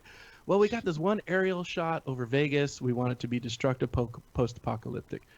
Like, yeah, it sounds easy. It's like, okay, and then we got this other shot of a scorpion crawling on a girl's face. I'm like, okay, we could do that. Sounds tricky. Yeah. And then we got this scene in the desert, the sandstorm, and then the sandstorm comes over the hill. It's like, sure, let's do it. So I signed up. We're all ready to go. A couple months later, they come back, films in the can, and they have this 30-second uncut drone shot over Vegas that's already been pre-stabilized because the stock foot. Mm-hmm. And the director says, we want it to pull away from the city instead of fly over the city. Can you do that? Yeah. I'm like, Speed sure, no negative problem. 100. And then you realize Done. there are 1,000 cars on the boulevard. Oh, Oh, my no. And this is supposed to be apocalypse. There shouldn't be any moving cars. So I'm in there using Mocha remove tools unsuccessfully. I bought this plugin for After Effects called 3D Projector or something like that, where you track the shot, you get a 3D camera in there, and then you put a solid in, and it projects the image onto the solid, but then it removes and it Undistorts it or distorts it, and then you can go and paint things out. And that I Like think Mocha that was the Import first Plus. shot- it was the first shot I started on, and it was the last shot I delivered. And they were in post for a year on this movie. Good Lord. And then the sandstorm that was supposed to be one shot of the sand coming over the hill turned into this. We talked about it earlier. Turned into this 3-minute scene of her being completely engulfed in the sandstorm, and the DP had no VFX experience, so he didn't know to keep the horizon at least for something to track. So he's dipping full down into the sand. I think we talked about it in the interview a bit. And then the scorpion shot, which was supposed to be a simple shot crawling on the face, he starts on her stomach and it crawls all the way up her body, all the way up her neck, all the way up on her face, and it's a tight shot. So she's breathing, and you don't have any room to track. And I'm like, I hit David up. I'm like, how are we gonna do this? And he's like, I have no idea. So he tracked her head for me. Oh yeah, I used like PF Track or something. Yeah, Is that what it is? yeah, that worked for the headshot. But I ended up doing this thing, and I just redid this technique. I've used it 3 times now, and I'm so proud of it. Yeah, this was that crazy thing you did. So you got this camera move in a describe shot. it. It was like, I'm so proud, and I'm sure it was like, I'll say it out loud, and everybody will be like, yeah, duh. Yeah, it's just a button in After Effects. Yeah. I stabilized these moving shots. So there's one of the shots of her in the desert where she's running and the cameraman's dipping, and it's full on moving tracking shot. She's running. It's bouncing all over the place. I literally stabilized the shot as best as I could, comped all the sandstorm back onto it, and then put the motion back into the shot. Right. Which is like classic Andrew Kramer, but it's not something you would think to do with like a 3D crazy shot like that. Yeah. And I did that with the scorpion shot too. I ended up, so it was this pan shot, started on her pelvis and worked all the way up to her face. And I literally stitched the whole thing together as one locked off shot, animated the scorpion crawling up, and then put the camera move back into the shot. I think I've seen something like that similar, like they showed the like the Zapruder film or something like that. Oh, cool. Where they were like, panning along and you saw each individual frame, so it was building out the entire scene. Without panning, it was just a panoramic. Yeah. That's pretty cool. And then I just got a shot last week.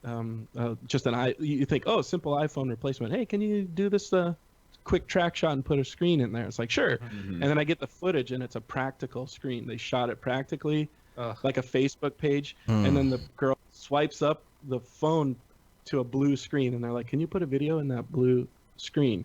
But it's moving on the screen. So her hand is moving, the phone is moving, the screen is animating, and the camera is over the head crane shot down on and the camera comes into view, or the phone comes into view, but then goes out of frame. And I'm like, there's nothing to track on this. I don't know what I'm going to do. So I went through until she scrolled up the phone till the blue screen was visible on the screen, and I took a freeze frame of it, and I pinned it off the phone screen. I took a freeze frame and pinned it and tracked it to that, and then as the phone went off the bottom of the screen, I freeze framed it and put that off, and that was the only way I could get it. And I stabilized the whole crane shot, and then that was the only way Moco was able to capture that shot. So this is like my new go-to technique. If I spent 2 days failing on a track, and Mocha, as amazing as it is, Mocha sucks sometimes too. Yeah, it's either gonna work great or you're gonna have some hell. Yeah. My extent of Mocha knowledge is like, make the shape, hit the button. If it fails, do something manual, like just like fudge it around. Turn perspective on or off depending on what you're working on. Yeah. Actually, I think one of the first times I heard about you guys, Dave and Matt, was David did a Mograph Mocha tutorial. Oh yeah, Mocha like Import Plus. Okay, fine. That was the extent of my Mocha knowledge with the. But that was so great. I actually learned a lot from that. And then Mary Poplin commented on it, and I was like, "Whoa, Mary Poplin, David!" Yeah. It's like, who's this David dude? Oh my God! And now David's like the king of the internet, the Jesus of the octanes. But yeah, thanks to you guys. It's all you guys. We wouldn't be anywhere without David. That is 100% true. You guys just stop blowing smoke. David's on my ass, octaneness is his selling point. That's how he's famous, because he's the best at octane. I want to believe that he saw my passion and then threw that same passion into what he does. Oh, I did. You inspire me, man. Yeah, Tony and I, I was going to ask, how did we become best friends forever, Tony? We just become best friends? It was your icy blue eyes. It was my icy blue eyes. Yeah. We had I have all these we had a pen pal broship going on for a while, because we both worked with this DP, Eric Hurt, and we did back when you lived in Virginia, right? Yeah, back when I was in Virginia, and we both worked on movies with him, or projects, and But Eric introduced us online, so for a while, we were email buddies, and Tony would like send me his work, and I'd be like, "Whoa, how'd you get such a clean key on that?" Or like, "Whoa, how'd you track all this reflections in the buildings with distortion?" And then Tony would be like, "Whoa, how do you have such a great eye?" And you were like, "Well, I'm magic." Yeah, it's like, how did you even catch that? Nobody else saw that. Yeah, exactly. Man. I'm gonna run everything I do past this guy for the rest of my career. Yeah, exactly. And that's true. We actually do. We share projects to this day. Totally. The Virginia days seem like a long time ago. What's that? I said the Virginia days seem like a long time ago. When we wouldn't we wouldn't do the live show. Like Matt and I would just record by ourselves at like 10 o'clock at night on a Sunday, and we'd call into you, and it was an hour later. So we'd talk to you on the phone till like 3 a.m. Yeah, those were good days. Yeah, we play Oculus Rift and Halo. Like 5. Shoot each other with the gift I've ever been given. Oh yeah, I gave so like okay, you guys. So you know how you guys gave me an Oculus Rift? Yeah, I paid it forward and gave Tony an Oculus Rift. Oh my god! Yeah, really? The greatest thing I've ever experienced in my life. Because the VR fad hits. Okay, first let's technology here. Okay, our computers can finally handle 1080p video. This is so great. I can render on my iMac. This is so what 4K? Now I have to do everything in 4K. Right? Okay, cool. I can do everything in 4K now. Everything's great. I can upgrade it. Everything. What you want? 360 video? 360, 8K. Yeah. Oh, what you want? Stereoscopic? Yeah. You want VR? And it's like I just gotta stop at a certain point. I just can't. I can't. It's keep never doing enough. It. And then I kind of ignored VR for as long as I could, and then I get this. I can hear the baby crying. No, we can't hear it. I get this amazing gift from Schmoopy and David, and it just changed my life. It completely changed my life. I'm like in that thing all the time, and Sonya's playing Beat Saber like a beat mouse. master. Dude, that's insane. She gets so vicious when she plays. So you got to be on the lookout for whoever you're gonna pay it forward to. Yeah, right. That's true. Yeah, I actually. My Oculus Rift is kind of old. Yeah, I really could. You gotta upgrade all of ours to Rift S's. This is just a really expensive version of going through Starbucks in the drive-through line, and everybody's paying for the person behind them. Yep. You just stand at Best Buy the whole day waiting for someone to buy an Oculus Rift, and you're like, "Excuse me, I'd like to buy that for you." Oh gosh. We had to get the silicone face. The foam gets all sweaty and nasty. Yeah. We have people playing Robo Recall and Beat Saber. Oh, that'll get you sweaty. And it's like, oh, your turn, and you put it on, and it's just it's like stopping bacteria mess on your face. Yeah. So we got this little silicone thing, and we use these little alcohol wipes on it now. That's smart. I didn't know they had that. Yeah. It's like only $12 on Amazon. But then we bought these 3D printed lightsaber handles that your Oculus, you got to take the strap off. Your Oculus fits in there, and it changes the center of gravity on them. And our game improved. David tried them, but he's like, "Take these off. I can't play." Yeah, I felt like it slowed me down actually, because it was more heavier. hefty. But I feel like you got more, ninja skills with them on there. It definitely feels fun, like you're funny, lightsabers. Adam Savage from Tested from MythBusters. MythBusters. I saw he did some aluminum lightsaber handles on his lathe, but he bought the exact same 3D printed handles that we have for the Oculus, and then he used most of the parts of it to put in his aluminum ones. But it's badass. Speaking of 3D printing things. Ooh, good segue. Yeah. Wanted to talk about 3D printing. Yeah. What do you have? What's your printer? I got here's what's funny. I did no research at all. I was like, it's time to get into this. I think for the last 5-6 years, I just always envisioned printing out little coin-sized logos, my company logo, and just handing them out like when we go to trade shows or whatever. Instead of business cards, just hand out a little 3D logo. And this is something I've thought about doing forever, but I always thought the price, the entry price was too ridiculous. So it's like, okay, you can order out and get them delivered, and I just never got around to doing it, just procrastinating. And then one day I was like, okay, I'm bored. I need a new hobby. Let's look this up. I get on Amazon. I find some shitty printer for like $150. And I, for whatever reason, hesitate and hold off on it. And then when I'm ready to go cancel that printer, but I find the Ender 3 Pro was like on sale for $220. And I was like, oh, okay, that sounds good enough. And I click it with no research at all. Get the thing, set it up, start doing my first prints, and I get on Reddit and I get on Google just trying to troubleshoot some stuff. And I like the Maker's printer. This is the printer that every person is using. And I'm like, I just stumbled into accidentally got best community. It's like our C4D community. You get on Reddit, everyone's Ender 3. Why are you guys laughing? Because Your you're Skype is just like, and so it starts slowing down, and I'm like, it's like, and then I went. it's Sorry, like go ahead. it's like your Dropbox Hopefully kicked that on or works. something. uh-huh. Yeah, Oh, shit. your internet speeds Yeah, are crashing. I think it might be getting Am better I though. back? Yeah, Yeah, I think you're okay. better. So did you hear any of that? I got the Ender 3 Pro. The Ender 3 Pro. Okay, cool. Long story short. Yeah. Long story short, Where do you get just some of your models and I stuff? meant to bring some of my. Yeah, I meant to bring some into show, and then I got sidetracked and forgot. But, 250 mostly bucks, I'm that's not bad. oh Yeah. my god, it's great. Yeah, and you Tony can was get saying like the cheapest ones are, or he found out that the cheapest one is like the best. You looked on that forum, right, for 3D printing, and everybody's Yeah. recommending this like super cheap one, and he's modded it. It's what's crazy to me is like 3D printing parts for the 3D printer. Yeah. Like the 3D printer makes itself. It's becoming is- self-aware. It's becoming like when you combine AI and 3D printing and like, yeah, what's that? It's the Merc of 3D printing. Yeah. yeah. I think everybody right out of the box, the first thing they do is they print the mods for the printer, and it just starts building itself. I spent most of the time doing that, and then there's great sites like.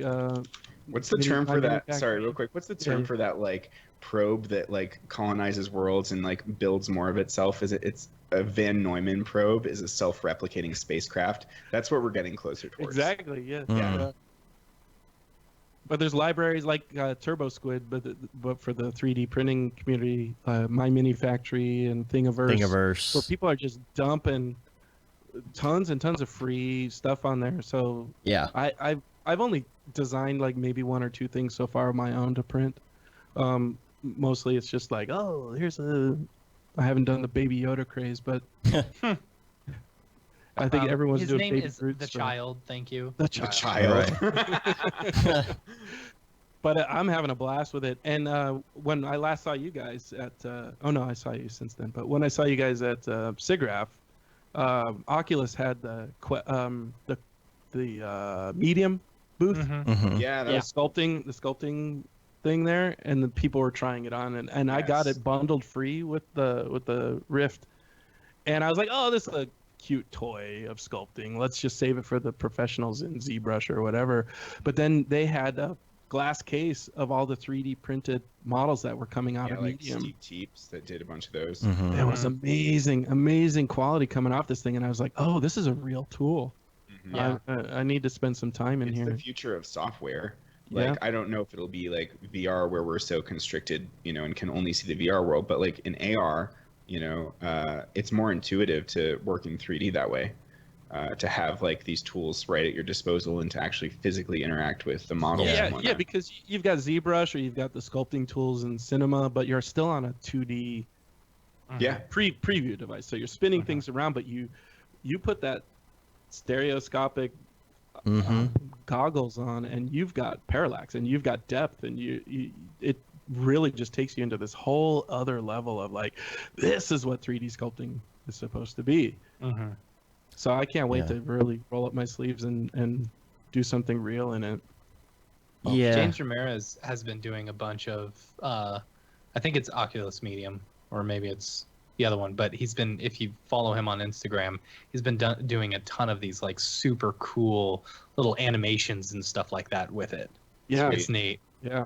There's another app called Quill, which is more of a Yeah. drawing app, and that's all Yeah. animated stuff. And it comes preloaded with some scenes that people have done. And it's Oh just like, yes. Yeah. Those this is scenes, like amazing. you just keep scaling them up and going inside of yeah. them. Mhm. They're And so there's Yeah. fun. worlds So cool. inside of them. Yeah. yeah. And then there's also like Gravity Sketch, which is supposed to be really good for hard surface modeling. So that's its own thing too. I don't know Yeah, if I've you've heard of tried that one, it. Tony. I've tried it.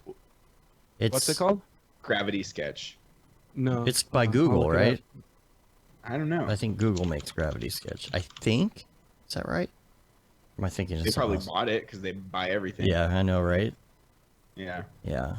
I'm wondering on the 3D printer front if I should maybe dabble in the resin printing stuff. I was tempted. I was reading the post-processing on it though, with the UV light curing, and you have to rinse it Right. and alcohol and all that. And it's like, I'm just dipping my toe in. Right.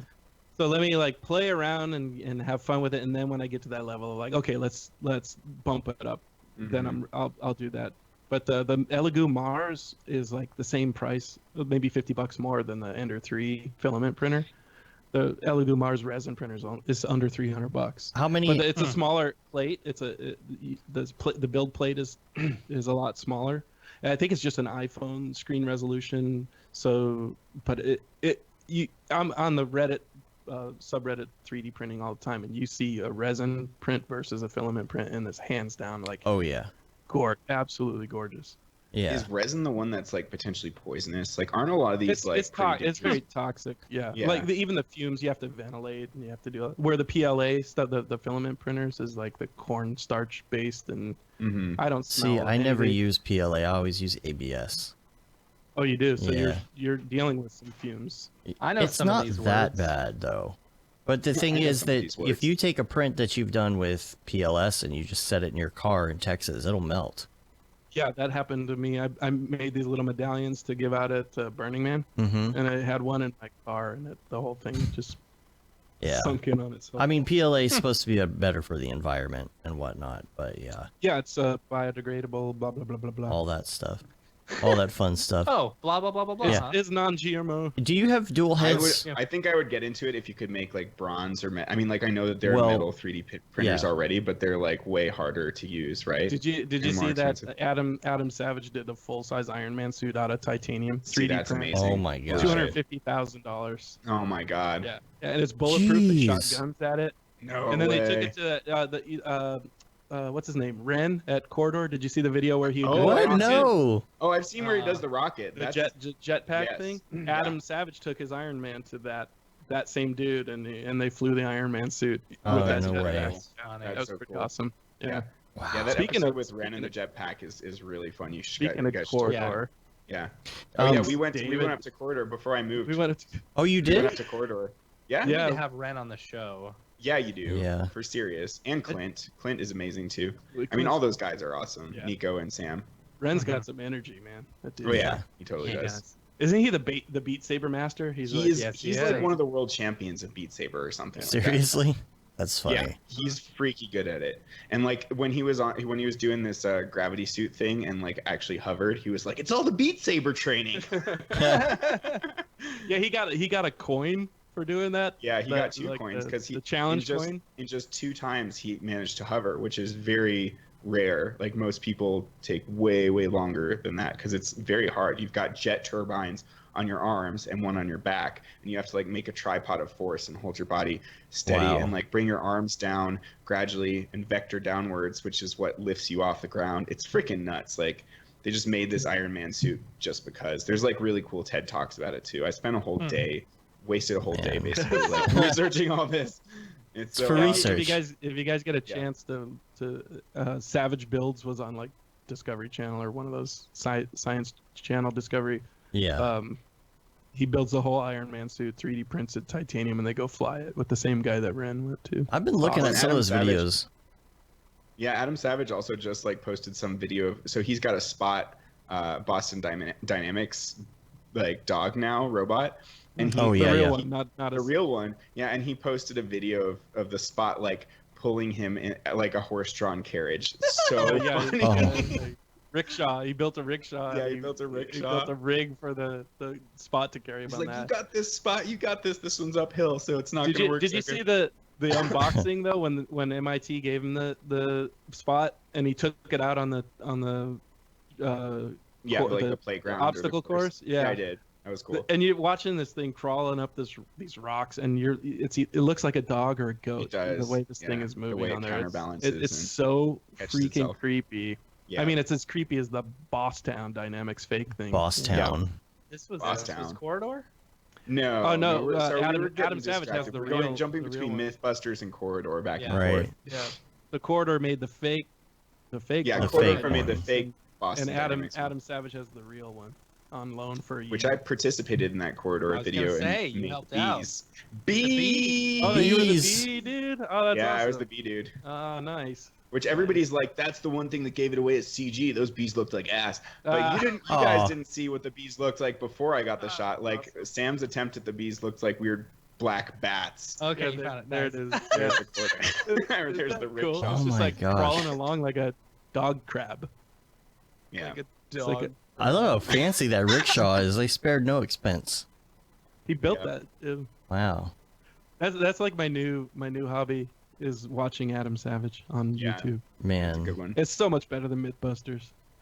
Oh, it's struggling. Oh, he's trying. He's struggling. He's trying. He's trying. Yeah, so in that episode there, they plugged a laptop into and ran an API to reprogram Spot to handle the payload of Adam in the rickshaw behind him. Like the first Wow. time they did it, it was struggling, and right there on location they reprogrammed it. And That's and nuts. It was able to counter and take him uphill. It's pretty Oh no way. scary. I This is didn't scary. see enough of the video. I need to watch the rest. We're living in a scary world, guys. Right? Oh, Hey, I got a question for you on the 3D printing thing. Do you have dual heads on yours? I do not. I do Okay. not. Because But I did a little print where I changed the filament, so I put G code in to stop, and then changed filament and stop. Oh, yeah, and change yeah. filament, and it worked pretty successfully you see, I've got to change color. dual heads, which means you can do a couple things. Well, first of all, I have the Flashforge the Creator Pro, which is actually a step down, but it's more open source than the That's nice. top of the line. And so it has a dual head, and you do two colors or whatever. And it will also do some soft metals like copper, Oh, nice. you know, Oh, things that's like cool. that. Does that wreak havoc on your print head, on your hot end? You know, I haven't tried it yet, so I'd be interested to see. Probably what I would do is use the second head for that, because that's the one that I rarely use.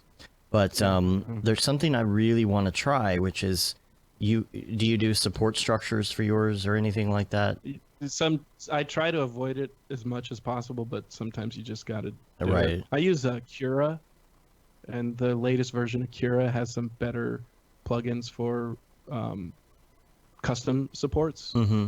versus, because before it was just automatic generate if there's such an overhang, and that's never worked for me. But the custom supports are working pretty well. See, my supports work pretty well. It's rafts that I don't enjoy because they Rafts, yeah, I it's stopped just using garbage. But Rafts. What are you using, Cura, or what do you use? I'm Slice. I'm using is it called Simplify 3D, something like that? Yeah. It's on Mac and PC, and it's nice because if you had a version on the Mac, and you know sometimes you get software, and then you had it on Mac, but you need it on PC, and they want you to buy a new copy. They actually let you nice. move your serial over to Windows. But Nice. what I found, and I really want to try this, or I need to order this, is it's a separate filament when you have a dual head filament, and it's made from a special material for support structures.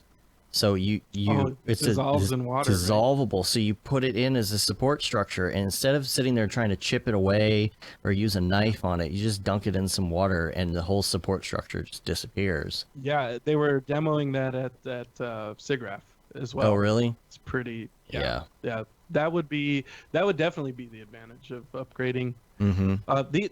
That's the other thing I love about the Ender 3 is I bought a new motherboard for it, and I was thinking out of the box, I'm like, this is really loud. Like the heads are bzz, bzz, bzz, bzz, bzz, and the fans are going, and everything's super loud. And everyone's like, oh, print these custom feet to cushion it, and it'll blah blah blah blah blah, and you can get these things to dampen the.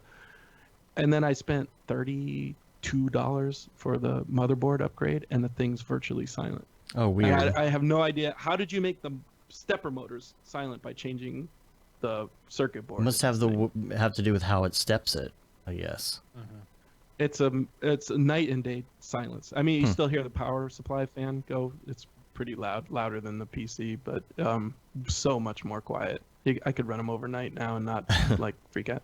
I'm gonna go grab one of the silly prints. I'll be right back. Okay. And one of mine probably, like, I don't know. There needs to be, first of all, there needs to be EDM music of this. But yeah, mine make these weird noises depending on what you're making. So like if it's doing grids or if it's doing like weird shapes, it starts sounding so funny. Like it starts sounding like some sort of weird alien techno song or something based on the print and the infill and all of that. So yeah, let's look at that print. I got nothing to contribute because I've never done any 3D print or anything. But it does remind me of like the PC building type stuff. It's like very like DIY, you know. But it's not bad. I mean, if you get something like what I got here, it's like it's almost like the cheaper ones are harder to. I don't have $300 that I could just throw towards a very, very sporadic hobby. You know what I'm saying? And mine was 900. Of course, I take that back, and I bought a $1,000 iPad Pro. Right. That is probably dead, sitting on my. Right. Oh, see, there you go, dude. Vader. There's Vader. Yeah, that thing's This just is, really high resolution. This was Thingiverse. That's Thingiverse. Yeah. I got a bunch of Rick and Morty stuff off of there. Did you have to sand that? Yeah, this one is sanded, primed, Yeah. a couple coats, and then I used rub and buff on it, which is like this metal wax. And then I did a little steel wool to it just to give it kind of a Brush metal vibe. Adam Savage shows a lot of techniques on how to paint things to look old on his channel. Oh, the weathering. Yeah, the weathering stuff. I sand mine, and I actually enjoy. That's awesome. That's awesome. Did printed a giant Oreo cookie. Is it? But I what's haven't glued it inside? together yet. It's a screw lid and it's gravity. Oh, Hold nice. your weed. It It just holds your spins all by weed. itself. It spins by itself. Oh, Yeah. That's neato. It's a big Oreo cookie for those who are watching the video. That's You're great. making me hungry. Yeah.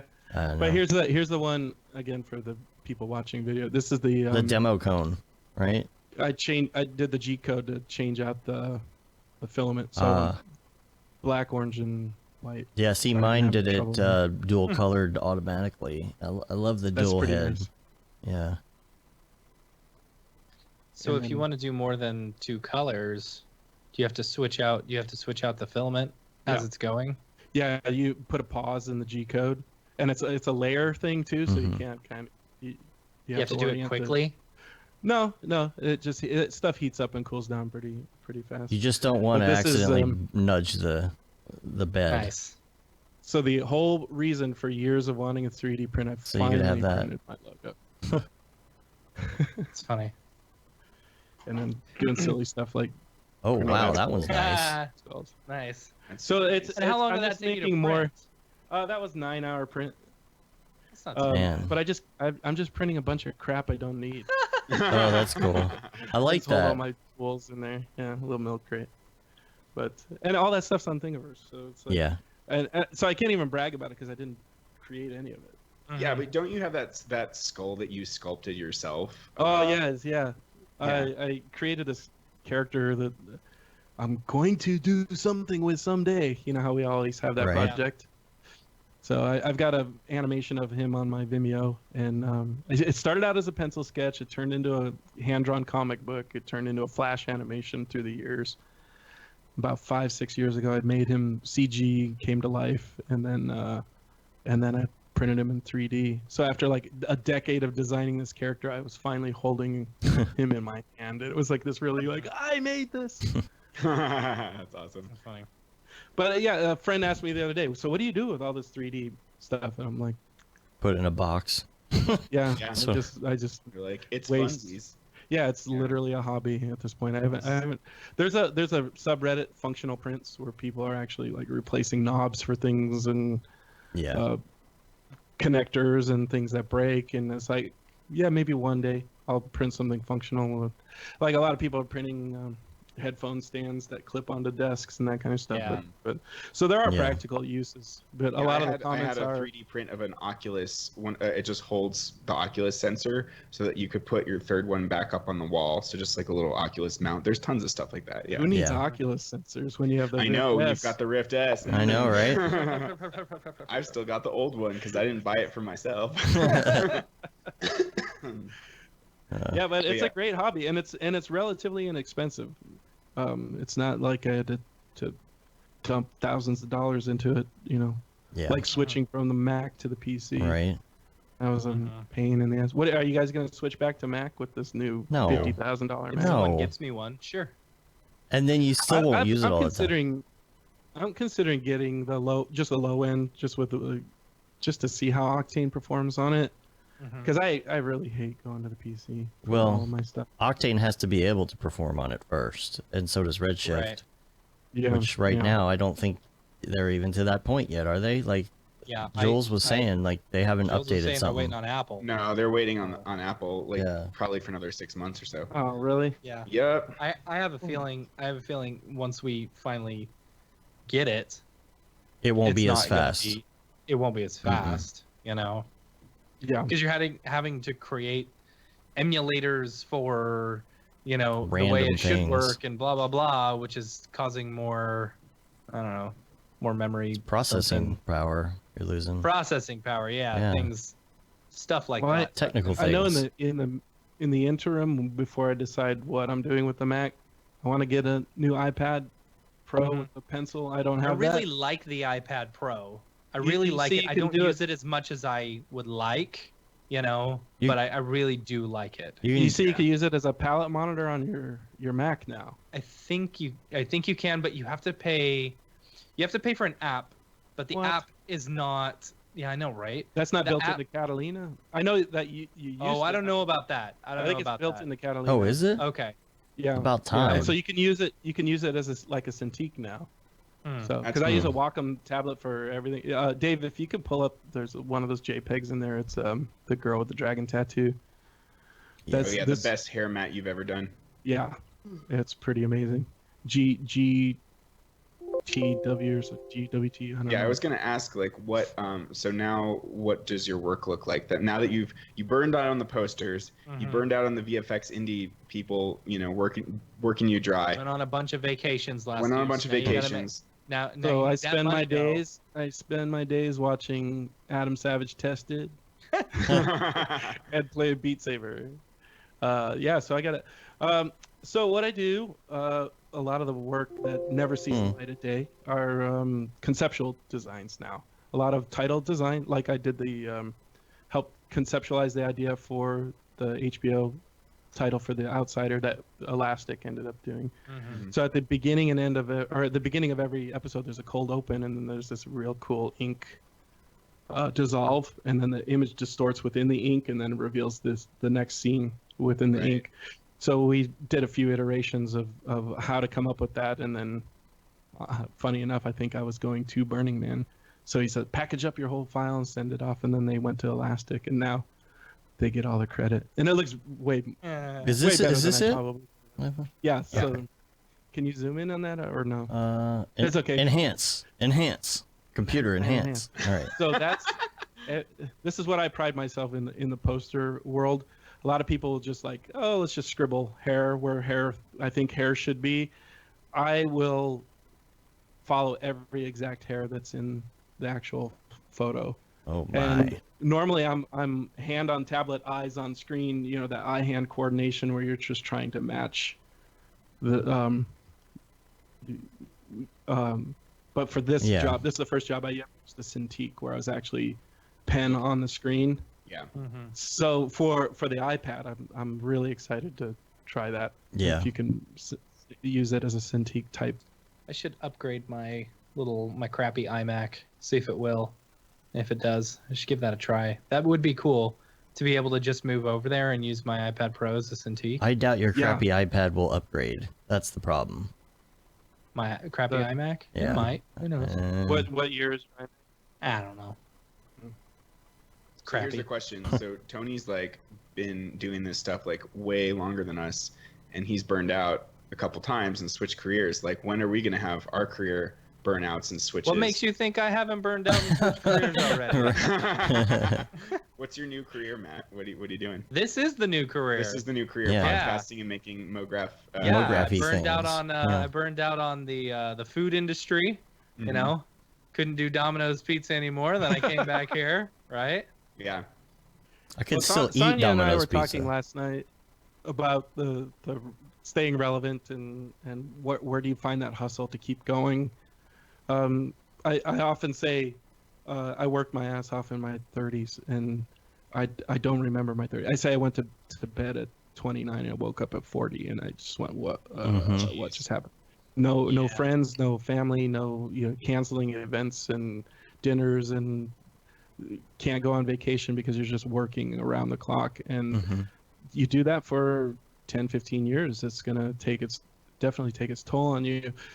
So you look around, I'm sure it's the same in every industry, but you look around the print industry and there's nobody over 50 sitting in a chair. Yeah. Unless they're the owner of the company. And you either start your own. I mean, there are people I've trained underneath me that now own their own studios, their own design studios, and they're hiring me to do work.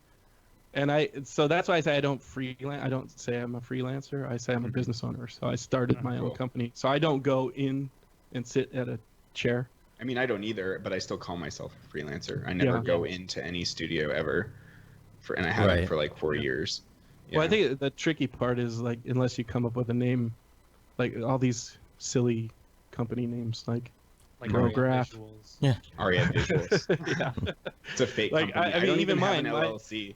My COPO is just because I got tired of saying how to pronounce my last name, so I just spell it COPO, and then it's like, oh, it's phonetically COPO, and that's what I came up with for the silly name.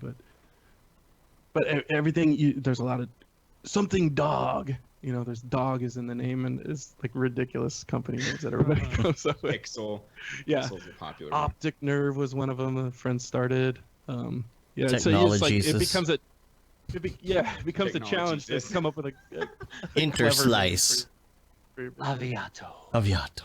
But yeah, again, as a one-man operation, though, can you call yourself a company unless you're gonna rent an office space and you're gonna staff up and you're gonna? I think you can, because you can expand and contract. Like, I've hired all you guys in various forms. Yeah.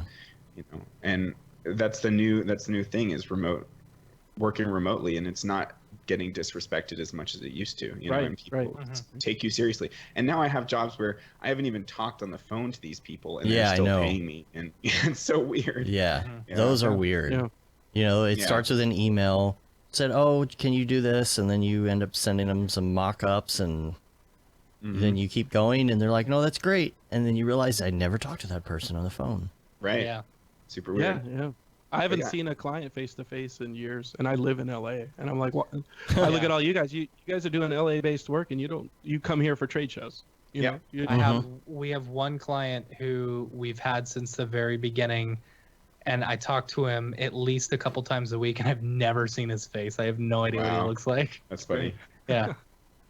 Man. Yeah, So I the could hustle. see- What's the drive? What keeps you going beyond the burnout? One day I'll make $1 million. I'll be And then able you'll be to done. retire. Yeah. With $1 And million, then I don't know if you can retire Well, with $1 million. I can work less, and then I can Move out of do the my country. own passion project. Your cartoon. animation. Yeah. My 2D animation. And I mean, I guess that's kind of what I Or have 3D, done. yeah. It's like I've busted my ass for decades, and now I'm kind of like, I'm gonna work to sustain Right. the cost of living and to pay for health insurance, which is insane. Right. Yeah. Property Feel the taxes, burn. mortgage, Yeah.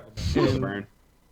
car payments, and then anything beyond that, as long as I don't dip into the savings that I spent all those years that disappeared from me, that's the nest egg, and that's what you Yeah. hope. As long to- as it's still fun, I mean, I could see Yeah. getting burned out on like a specific type of job if I do it too much. Like right now, I've probably been doing like too much concert visuals, and all my shots are starting to feel like camera moves forward. Now camera moves forward faster because it's the build. Right. I'm like, I love tunnels. And then And the camera- the camera bumps on the beat. Yeah, exactly. Yeah. Right. And like, you know, concert Camera visuals. super far away, but very far zoomed in. Right. Rotating in one position. Yeah, I want to get back to doing like short films and stuff. But yeah, I mean, concert visuals can be a drag too because it's like 4 or 5K, and then you know you don't even get to show more than like a 30-second clip for a song that's like 3 or 4 minutes long. And I've got like a fully seamless camera on this thing, you know, and it would be way more impactful if I could show the whole piece. So yeah, I mean, I could see getting burned out on doing that, but like, regardless of, you know, being able to show the work or whatever, I'm always having fun, and you know, when I'm on the job, I'm always having fun. So that's the thing that I think is really going to keep me going. You know, that and having like a solid rate. You know, like as long as it pays well and I'm having fun, then I can't see myself, you know, switching careers. That's the most important part. Is don't undervalue your creativity, and I think that's a mistake that happens a lot. That somebody will underbid you on a job, but then they do inferior work, and then the client comes back to you. They already spent their budget on the other person where they're trying to save money, but then they come to you to fix it. Right. And you're kind of like, well, F you. Yeah. You know, I most of the projects I work on are approved on the first or second round. But like I just did this. I did this animated billboard for Times Square. The shop that hired me had lost their motion graphics guy, and they're like, oh, we're in a bind, can you do this thing? And they gave me the template, which was this nightmare of 1,000 pre-comps and everything in After Effects. I spent 2 days just cleaning out their template before I could even start the job. Jeez. Built the job, shipped it. Client made one little timing tweak. They didn't even make a design tweak on it, and we shipped the next day. Yeah. And my client came back to me and he's like, oh my God, this is amazing. It's like, that's why you got to charge more for this stuff. Because he said, well, the last job we did went 10, 12 rounds. So I was like, well, because you didn't hire me. Right. Yeah. It's like you would have actually saved, like maybe I have a higher rate, but you would actually save money if you go to me, because I'm going to make it good to begin with, and I'm going to make my own revisions internally before. But either those people that drag that stock down, they bring that value down because they're not charging and they're doing shitty or mediocre work, and then you come in here as the pro, and then they're like, well, we don't have that budget for this. So then, do you choose to do the job and take a hit as a favor, or do you walk away from it just to maintain? But then if you walk away too many times, you realize, oh, I didn't work this year because I said no 6 I need times. that money dough. Yeah, money dough. Depends. Yeah, but money dough. Yeah. Is this the Last Man Standing one? Is that what you were talking about? Oh yeah. So they had no idea what to do. It was just this. I can bring that up, right? Yeah. Oh, okay, cool. I'm gonna. They had no idea what to do. There's like, wish you would. Cool. So they had a stock shot of that plaid background. So they're like, well, I guess you can move the head and do some animate the type, but everything's kind of locked off. So I recreated that. That plaid texture in After Effects, and I tried to do it with sliders. I thought, oh, okay, if they change the scale or the speed, I can do these dynamic sliders and do all this stuff. And I got about halfway through building it with sliders, and then the crunch was coming. I was like, oh, I just had to slap it in. So I spent a day building this automated plaid, and then I ended up not being able to automate the rest of it. So it's kind of, I could have made the job more valuable to me if I hadn't tried to be clever. Right. So it's know when to be sometimes clever. Manual is better. Right. Know when to automate. Brute and when force to it. just like brute force it. Yeah. So I got your Vegas shot in here too. Yeah, that's let's see the one. Vegas shot. Yeah, that thing is crazy. Lots of destroyed buildings and like little fires, and you replaced all the billboards too. Yeah, made all the little flickery pixel. Oh, nice. Messed up billboards and little Andrew Kramer building destruction on the right. Yeah. Yeah. CG helicopter. Man. Turbulence FD. That's a long particular. God, that is such a long shot. Elements. And the fact that it's all warp stabilized from the get-go means that it's like impossible to 3D track. Oh, and there's some that title dissolve at the end was X particles in physical render. Nice. So the warp, the warp stabilization just ruins it. That makes it impossible to track shots. Like, I had to warping the shot around and breaking any kind of 3D realism you've got going. Yeah. So I had to do multiple comps because you can't the shot's 30 seconds long, so you can't just use one 3D camera because you're tracking the background that gets messed up here. So then you have to retrack it. Then you start tracking foreground elements. So I was just comping several different 3D camera tracks just based on as it revealed and came into frame. That's but nuts. things start, in the beginning, it starts here, and it's in shot the entire way off to the horizon for 30 seconds. Gosh. That was probably one of the most brutal shots I've ever worked on. Yeah. For sure. Yeah. For sure. All right. Well, we have a segment called Mograph Recommends that we want to do with you. Yay, we're not doing people's people. We're No. That's 2 weeks in a row. already like 2 hours deep into this podcast. Like there's I know. Almost My 2 and a wife's half. gotta go take a shower. I gotta go watch that baby. So Yeah. Yeah, we got about 15 Watch minutes. that baby. No. Watch the baby or wash that baby. Wash the baby. both. Both. I was gonna say real quick, if I ever switch careers, maybe video game design, but if it's That'd be like fun. not Yeah. if it's not involved with a computer, I feel like I'm totally useless because I've grown. This job has made me grow soft and squishy. You can work So construction. sedentary. You Yeah, gotta I go- was gonna say, so I'll never be able to, live my dream of being a rock climbing instructor or a Navy SEAL. Yeah. But I could be a truck driver. You That'd go be back fun. into Truck drivers don't- they just sit there. neuromedicine or whatever. Yeah, neuroscience. I'll just fall Yeah. back on that because Yeah. I remember everything about that. I see a lot of truck Brain on drivers have a computer on their rig now, so they can do gaming and stuff. See, there you go. I could, Or or just maybe I could just do like octane certain renders side while you're- jobs as Yeah. I'm driving the truck. Yeah, That's a because good idea. You see how much Get those the- trucks cost though? Very expensive. Get the horsepower of the truck Oh, to do you run have to the- buy your Yeah. own truck if you're a truck driver? Sometimes, yeah. Oh, that's no, weird. I agree, Yeah. Tony. Like use the gas that they're providing to run the To engine power to the- power it for your Oh, renders. yeah. Yeah. That's really I smart. don't know why I'm going through so much gas. 1 mile a gallon. It's just, I don't know.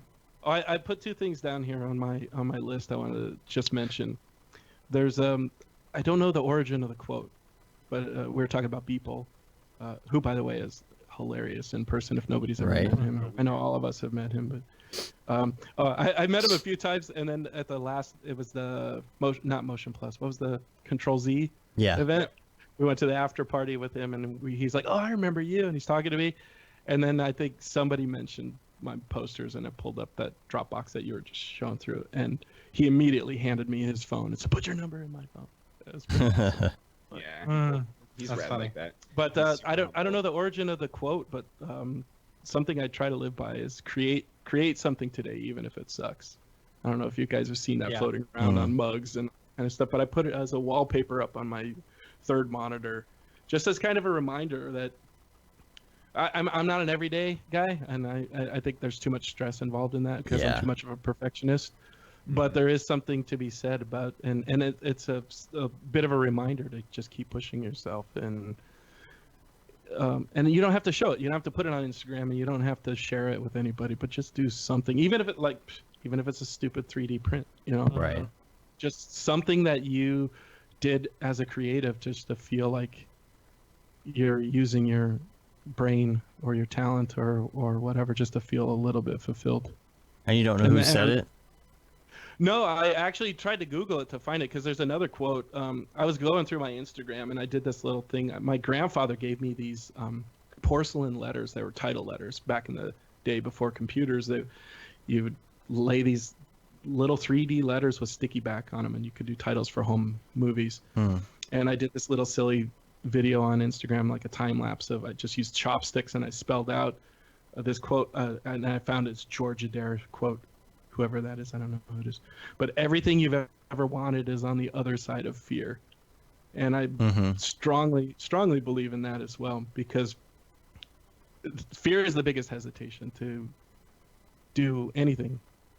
And it was this huge leap for me to leave this comfortable job that paid me very handsomely, and just go off. I didn't have a backup plan. I took 6 months off just to catch my breath before somebody on LinkedIn saw that I left my job, and then they called and offered me a project, and then that took off from there. But the filmmaker guy, Kyle, that I worked on the Deb movie with, he said it's like jumping off a cliff and building wings on the way down. Yeah. Because, Yeah. and that's truly it's kind of an exhilarating experience because you don't know if you're gonna succeed. But I'm coming up on 7 years in a couple of weeks that I went out Nice. on my own, and I'm still surviving. I'm still here, and Yeah. like I said, I as know long you as keep don't- wondering, like, you wonder if is next month going to be my last month? Is Right. the month after that going to be my last month? Dude, Am I going to get paid? And that freelance just at the keeps same going time. and going and going. You know? We must have jumped freelance at the same time because around 2013, Yep, 2014 is when 2013. Yep. yeah. It was February. It was Valentine's Day. I got stuck at work, had to cancel dinner plans, and I said, you know what? Enough. This is 15 years of canceling plans, and I'm done. I'm just absolutely done. Yeah. And I gave a 2-month notice and jumped, and I was gone. And I haven't looked back. Well, I kind of look back at when the savings get a little low. Right. Yeah. You It's like kinda dipping into poster did I do design the right world thing? again. But then Yeah. I think of all the Yeah. opportunities and all the experiences I've had in those last 7 years that I would have never had if I was still sitting there. That I would Yeah. have, Absolutely. places I've traveled. I've renewed my passport. I've left the country again, and I've been to Europe for the first time finally, and I went to Burning Man. I mean, crazy things I would have never Took some had the great chance to do. photos. Oh, thank Yeah. you. Thanks. Yeah, when I'm at lunch, every single time I'm at lunch during the middle of the week with a friend and sitting out on a patio somewhere here in California, it's like I take that moment to realize that this is something I wasn't able to do. Exactly. For 15 years. Yeah. Yeah. And I'm Yeah. in the middle of the week. I'm at lunch, and I'm taking 3 hours to hang out with a Yeah. buddy. Exactly. Totally. So those are the trade-offs. It's like, sure, the paycheck isn't as strong as it used to be, but the The life check. Perks. the life check. That's the... Yeah, exactly. You miss 100% of the shots you don't take. Wayne Gretzky, Michael Scott. Yeah, Michael Yeah, Scott. right. Yeah. So those are my silly quotes I wanted to throw in there before we. Nice. Cool. It's good stuff. Yeah, let's do some recommends. I want to know some of your influences. And now with the movie posters, what is your favorite movie? My favorite movie, a recent favorite movie that pops right in my head, Joker, was amazing. Was I good. haven't seen it. Yeah. But before that, I'd say Ex Machina was probably my favorite movie in the last several years, That's a good one. for sure. Yeah. But there's Blade Runner, the influences of all that, my childhood, all that stuff. Do I have a? What? You guys go ahead, listeners. I was looking for my list here. Oh, no, that's it's not just you. We've all done it. All time. It's just you. Oh, Yeah. you've all Done done this it. Okay. before. Yeah. Ex Machina, Big Lebowski, was probably the most accurate, not accurate, the most perfect structured movie ever created, in my opinion, is Groundhog Day. Nice. Love I think that that's movie. a fantastic, So good. So fantastic movie. Eternal Sunshine of the Spotless Mind is one of Love that one. my favorites, and there's a little quirky comedy. Now the dude's super famous, Taika Waititi. Taika Waititi, yeah. Mhm. But there's a movie called Eagle versus Shark. Oh, that, I haven't seen that of with the- his. I think it's on Netflix still, but it's the guy from Flight of the Conchords, the Jermaine Yeah, Clement. yeah, Yeah. yeah. And All it's, of it's it. like Shiny! it's the New Zealand Mhm. the New Zealand Napoleon Dynamite. It's just this silly, that's quirky. awesome. I need okay. to watch But it's that. one of Like, my I love all of his movies. Like, there's this one called, I think it's called Boy, that's really good. But then Hunt for the Wilder People is one of my favorite movies ever, and that's one that he did, him too, yeah. as well as the new Thor, as well as Jojo Rabbit is really Yeah, I good. want to That's see one. that one. And then he's coming out with this new one for Disney that looks amazing called I think it's called New Guy or Guy. It's like this video game premise, but this guy is like breaking out of this, like everybody's shooting everyone constantly. The bank gets robbed every day, and that's just normal life for them.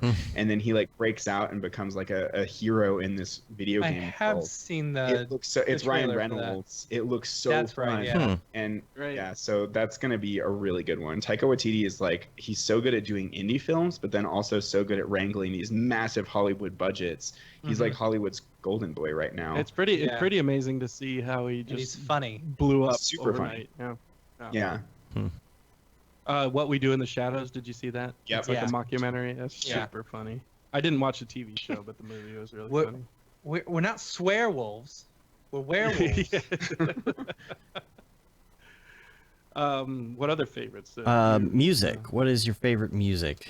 I like indie alternative music. One of my favorite bands is a band called Blonde Redhead, and another band is Grizzly Bear. And Yeah, Grizzly Bear is really good. yeah. I'm also There was a Is it- fan made The animation. yeah, 2 did you weeks. see it? The cardboard. Yeah.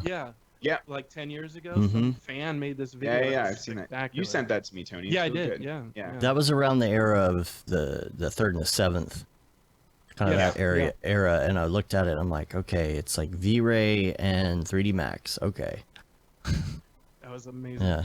And Yeah. I was always inspired to like, oh, You I sent wanna that make to me this. because I had my video with the cardboard or the wood cutouts that Yep. was kind of similar Mm. in And vibe. Yeah. spectacular job on that, by the way. Yeah. If I haven't Thanks, said man. it enough. That's probably one of my favorite. Like, even though maybe you've worked your ass off a lot harder on some of the On other, other stuff. ones, Yeah. that one visually is just one of my favorite. It's so magical. Cool. I Yeah. appreciate it. And Chelsea helping you on that. Yeah, one, that's right? why Yeah. it was magical. Yeah. I would not have been able to make those awesome compositions No, without that's her. awesome. That's Yeah. awesome. Yeah. What about TV show? TV show. Ooh, that's a tough one lately. I'm enjoying The Outsider right now. I need to check that Seen out. that Sakani McMillions recommended yet? That too. Yeah, I'm on episode 2. I fell asleep. I was So good. exhausted the other night. Yeah, What's it's a that? great. It's So a good. documentary on the Monopoly scandal, the Oh, wow. the McDonald's Monopoly game scandal. It's pretty great. Insane story. The FBI talking about it, and like that one dude who's like the FBI dude in the doc. It's like he's This- hilarious. Yeah, he's just so unprofessional. It's great. It's so funny. The guy is just like all over the like he's like Uncle Rico without a mustache or something. Like you gotta check it out. What else? I mean, I would say Game of Thrones used to be until the final season, which I absolutely hated. That was a spectacular show. Man, you caught me off guard with the TV show one. And then I think I saw your list favorite plugin. I'm gonna say is Neat Video. My Oh, yeah. Video is a good one. Yeah, it's a good one. Greatest Yeah. plugin. Best $100. Oh, and unfortunately, it's Mac only. Hawaii Key. Oh. Not Oh this yeah, next yeah. one. Hawaii Keyer, yeah. Hawaii Keyer. These guys developed it for Final Cut 10, and then they ported it to Premiere and After Effects. And I was working on a project. It was for the same company, production company you guys did that Scooby-Doo thing for. Yeah. And there was a lot of iPad, iPhone replacements and hands going over. And I couldn't get Primat to key it. I couldn't get Keylight to key it. I couldn't get anything to key this thing. And I'm freaking out because I'm on a deadline. I got like 50 shots to do in like 2 days. And I'm all over the internet. I'm downloading demos of keyers. And I find this obscure plugin, put it on the demo, and one click of the button, and boom, it solved the whole thing. Light wrap, Nice. everything. I'm like, holy shit! So $100, $99, bought it. And they've upgraded it maybe 2-3 times in the last couple of years since that job, and I'm used it on this job last week. I'm still using this plugin, and now that I'm moved a lot of the stuff over to the PC, it sucks because now I got to be on the Well, Mac on the to do PC, you keying should on check it. out. I haven't done keying in a while, but there's this one called Composite Brush that looks really, really good. Composite brush is really good. I have composite brush. You have it? Cool. Yeah, I like it. It's Does it do light wrapping and all that too? I And- think it so. has its strengths and it has its weaknesses. You know, Yeah, this Hawaii it- key is like the closest thing to nuke Mhm. compositing that I've seen with This a thing, keyer. like, check out Composite Brush, Tony. Like, Google it after this Yeah, show yeah. because, like, it's yeah, it's worth picking up. At it's least. also How much is it? $100. It's also Oh, $100 great. bucks, but yeah, it's like crazy. I don't know, advanced like algorithms and techniques for keying, and it just looks like it keeps You're the hair basically super what you're detailed doing and nice. is you go through and you select color. You know, you're like, I want to key this, I want to key this, you know, and if there's a little bit more, then it will. So is go it like a through and, spatial keyer, like Primat keyer, but better I was maybe? gonna I say, don't yeah, know. it sounds like Primat does that too. Yeah. You keep swiping over the area till it. Like the Yeah. video of this though, like looks like it's way better than Primat. Great. Like, the, Yeah, I the wanna check video, that I don't know, I I feel like the video kind of makes it seem a little Really? bit. Yeah, they better always than do. it is. They always do. You know. But yeah, that's a good recommend. Out of like the box, Kawaki Kier.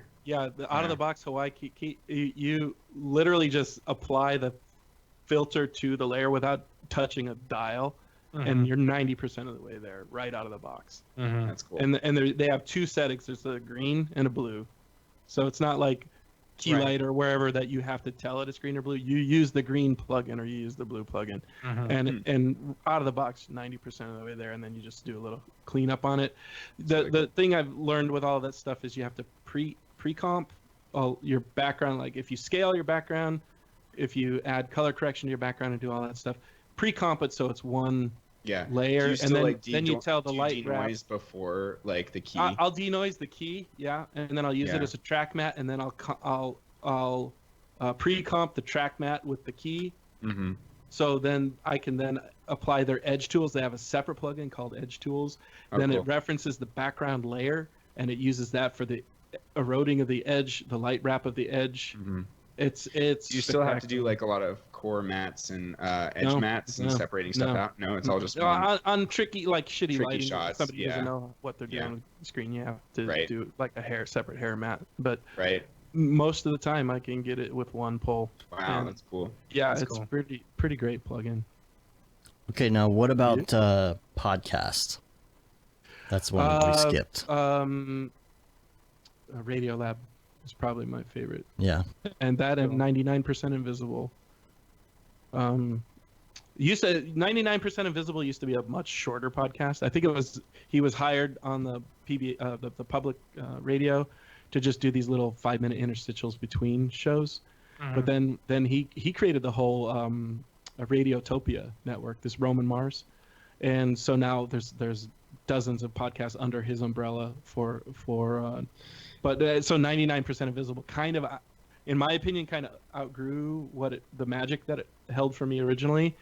But one of the first things that ever it's basically the principle is you look around you and there's 99% of the world around us we don't even pay attention to.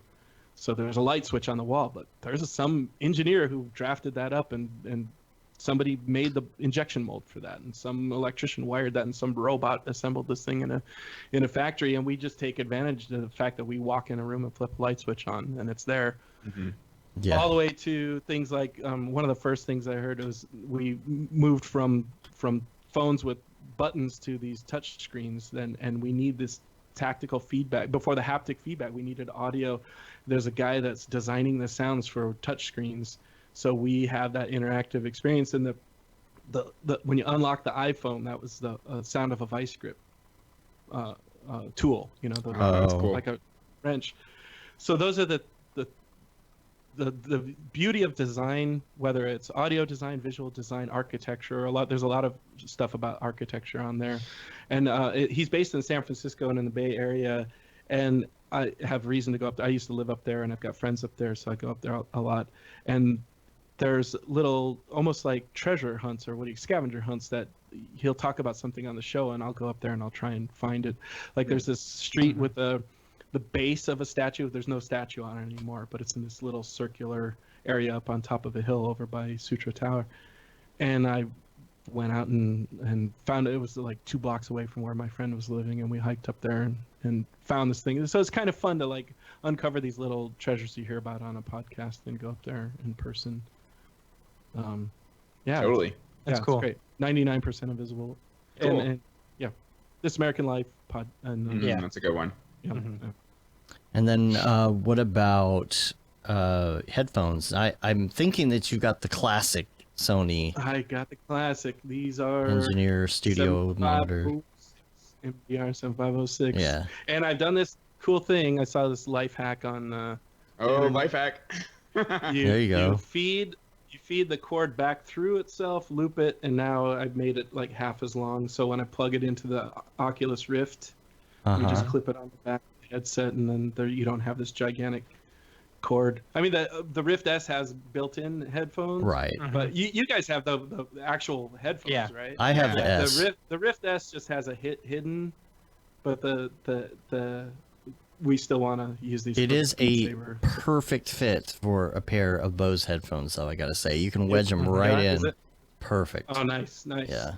I'll have to look into Yeah. that because these are a little cumbersome when you're playing flailing Yeah. around like a maniac. Totally.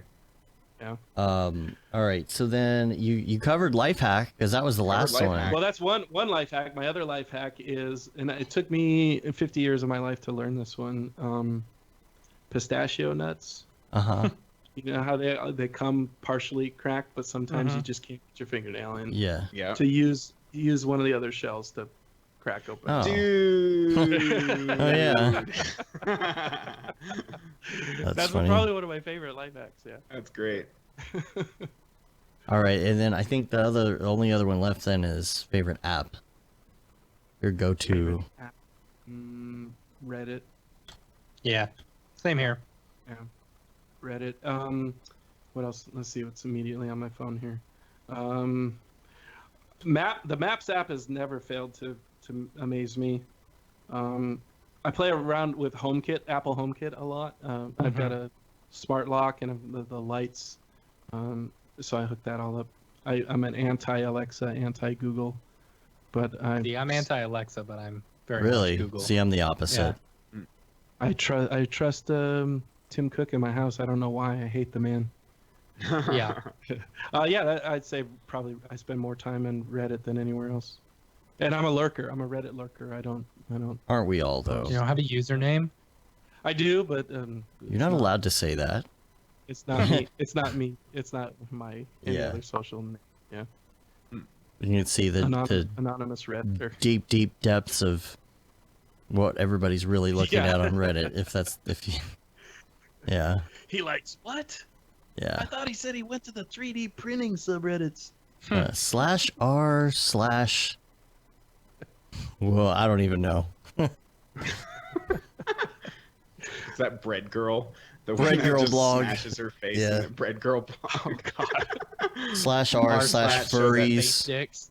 Matt showed Yeah. that one to me. Oh gosh, that one's terrible. The worst. You know what I will say about apps on the? I don't know if you guys have iPhones, or if you're Android people, but there's an AR app on here. There's a 3D capture app that uses the True Depth camera on the newer buttonless phones, and you can literally just 3D scan your head or some object. What is that? And Is it Bellis 3D? No, what's the one I had on here? Apps I never use. No, that's not it. Sorry, I can't find it right now. Oh. But you can export FBX or an OBJ, I think, from it as well. Well, beyond being able to it's crude point cloud shit. It's nothing impressive that you can model off of, but just the fact that we were talking about Mocha and 3D tracking and failing miserably at it most of the time. The fact that these phones can real time. I was at Barton's place and he was showing me this augmented reality where you could put a shoe on your foot. And he's doing it live, and he's just showing me his phone, and it's tracking to his foot perfectly. And I'm thinking, how many hours I've spent trying to track something. In Right. Because the iPhone has so much additional data, like accelerometers and its positional data. Like it's recording all the stuff that we never get as VFX artists. So we can't plug that stuff into the program. Absolutely. But just AR, just the few times I played with AR on the phone, it's pretty spectacular. But that was pre-Oculus Rift, and now I don't care about AR. All I care about is VR. That's Yeah. That's awesome. Oh, that reminds me. There is what the hell is their name? Oh, sorry to not be able to plug them. But I was told David about this. The Green Screen Killer, and the guy does this whole interview. He's on a. Oh, I know what you're talking about. He's on a I don't fire know what it's escape. called either. Yeah. He's on a fire escape with the green screen behind him, and he's talking about, let's get rid of the green screen. I think we've talked about this on the show before. They Actually. put tracking marker on the camera so it knows the offset, and then the projection on the LCD screens behind them. You're getting real light interactivity, but the parallax is changing for the POV of the camera because it's tracking the camera. So you're getting parallax of buildings off the distance and all that. He does this whole interview with a green screen behind him and the fire escape behind him. Like you think this is the fire escape. You think he's really and then there. it's a set extension. Yeah, but at the end of the interview, the fire escape wasn't even behind him. It was like green screen with a fake fire escape behind him. It's amazing. That's what they're doing for Mandalorian, isn't it? Are they doing okay? Okay. I'm pretty sure it's like they've got exactly- these gigantic Well, it's not LED tracking walls. though.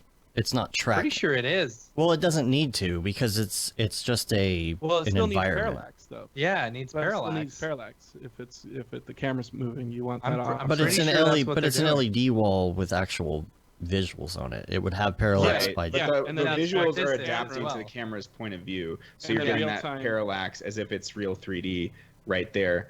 Right. It's a pretty Oh, cool. okay, I see. Like Yeah. it's an Unreal Octane, real time Right. render. It's like the offsetting. new way of getting it right in camera.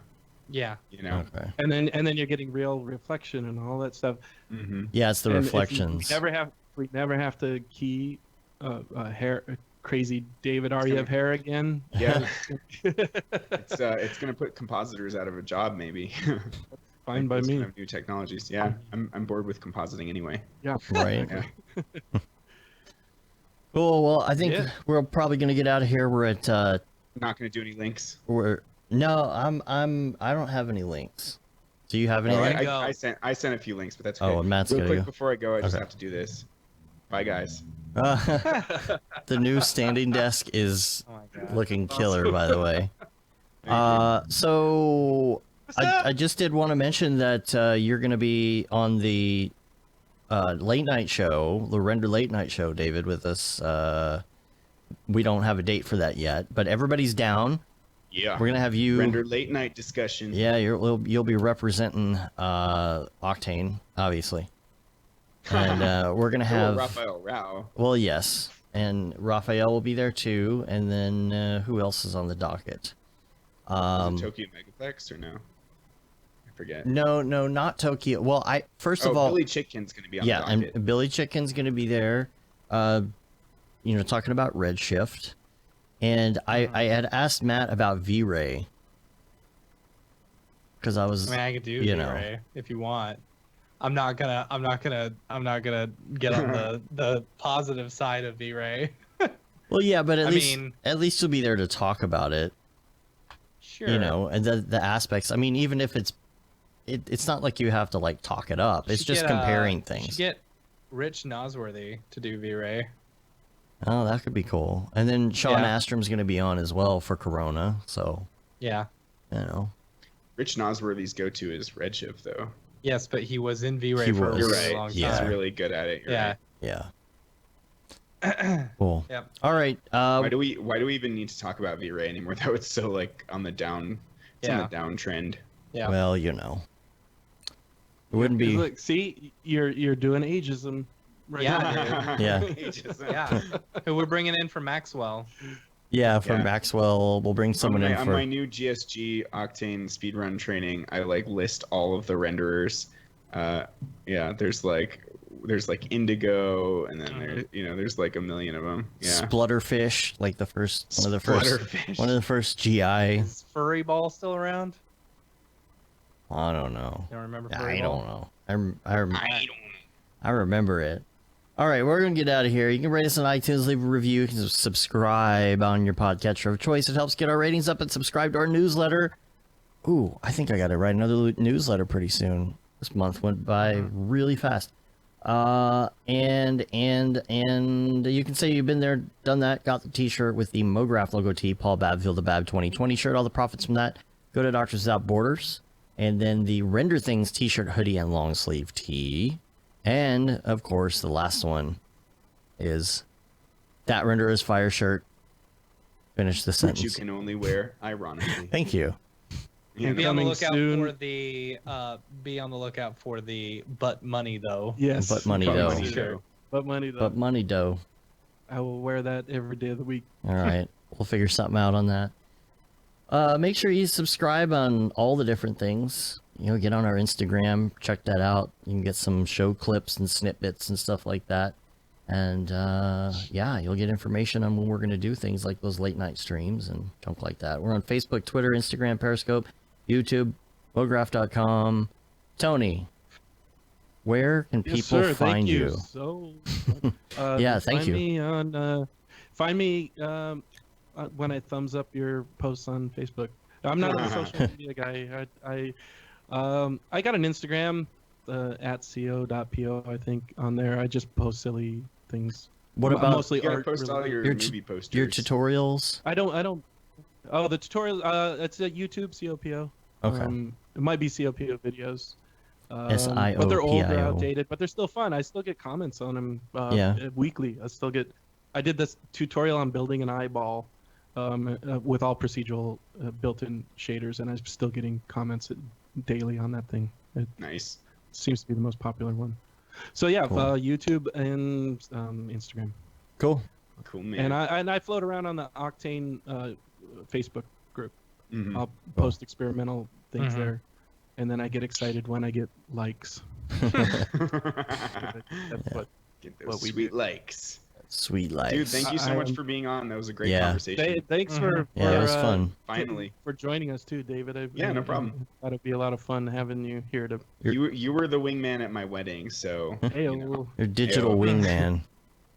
yeah, I'll be the digital wingman. Yeah. And David is ariavisuals.com. You're pretty much that on everything, right? Social? Yeah, or just my name is probably the best. On Instagram, I'm just David Ariev. Same thing with Twitter and Facebook, and you know, Cool. Smash Face and you know, TikTok. TikTok. TikTok. TikTok yet? Yeah. Do all those dance videos. And what was that Vero? What was that new one that Oh, failed yes. miserably? Everybody signed up remember the that. first day and then nobody went back on it ever. Yeah. It was like Vero or something like that. Yeah. Yeah. Yeah. Oh, I'm man. on all the It's things. It's like the All you the young joke. whippersnappers. I've got an ArtStation profile that I've never once used, and Yeah. I've got a Behance that I abandoned 4 years ago. And I've never Don't used forget the Dribble. hands, you Dribble. Yeah, I've never used that one with either. 3 Bs. Yep. Yeah, all the The things. B is for bargain. The extra I B don't know is that for one. BYOBB. B. Well, what's that extra B for? That's a typo. That one's a typo. Is that an Office quote or No, a it's the cartoon? Simpsons. Simpsons. Beeple sitting there. did it. Beeple sitting there listening, going, "Ah, I get it." He's like the only one. Our only Simpsons Yeah. fan. Yeah. Cool. All All right. right. We're gonna All get right. out of here. Until next time, I'm Dave. Thank you guys for I'm finally Matt. making my dreams come true. Sorry, I Cool. stepped over you That's guys. all right. Let's just go into another hour-long discourse about. Yeah. Yeah. Yeah, I did have one more question. Mhm. No. Oh, okay. See, I was down. All I got a right. baby to watch. Yeah. Yeah. Well, that actually was the question. Was originally I started saying, what is that drive to keep you guys going, and what is that motivation to avoid burnout? And I notice a lot of you younger guys have families. You have kids. Yeah. And Yeah. I'm assuming that's something I dealt with. So I think I could rest on my laurels a little bit because I don't have to worry about college tuitions and Yeah. Right. diapers and all that kind of stuff. But By the time I have to start paying for my kids' college, I will finally have my college paid off. right. Oh my God. God. Not That's if, true. not if we Yeah, elect yeah, Bernie believe it. Sanders and we do all Oh, the debt that's right. forgiveness We didn't even and all talk free about that. tuition. You Vote went for to a Bernie. rally. Vote for Bernie. Yeah, I went to a rally with EJ and Luis and Chelsea and Melanie, and it was super great. And yeah, Oh, that's awesome. That's awesome. yeah, it was super fun. Bernie's the man. Oh, that's Yeah, something. he is. Actually, I don't mean to derail things, but I wanted to say one thing. So I get this. And I'm Matt. I'm sorry. I get this DM from Twitter about a year or so ago from EJ, and I'm like, oh, cool. I haven't heard from EJ in a while. And he's like, dude, what are you doing? Putting all my stuff up on Udemy. I'm like, what are you talking about? What?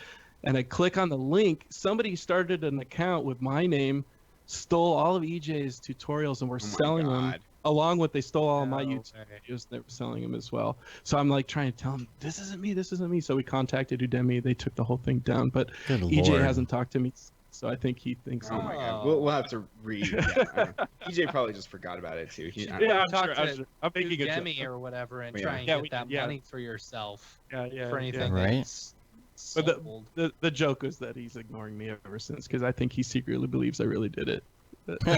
That's stupid. Last Bernie thing. Bernie came on. He started with Donald Trump is a pathological liar that has no clue what the Constitution of the United States is about.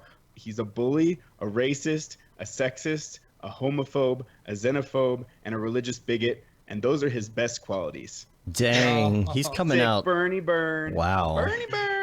And then Jeez. there goes half the viewership for Mograph.com. Yeah, no, Nah. yeah. Yeah. You guys, as we know, you're all Trump supporters. Yeah, as so- we know, most Get outta here. artists are Get all outta here. conservative. Yeah. No.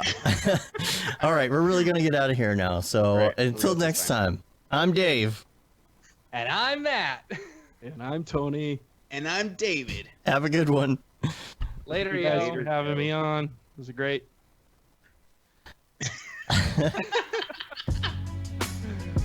You just can't let it end. You just can't let it go. And one more thing. No. I just wanted to get the last. Hey, it took me all these years to finally get on. I gotta go watch my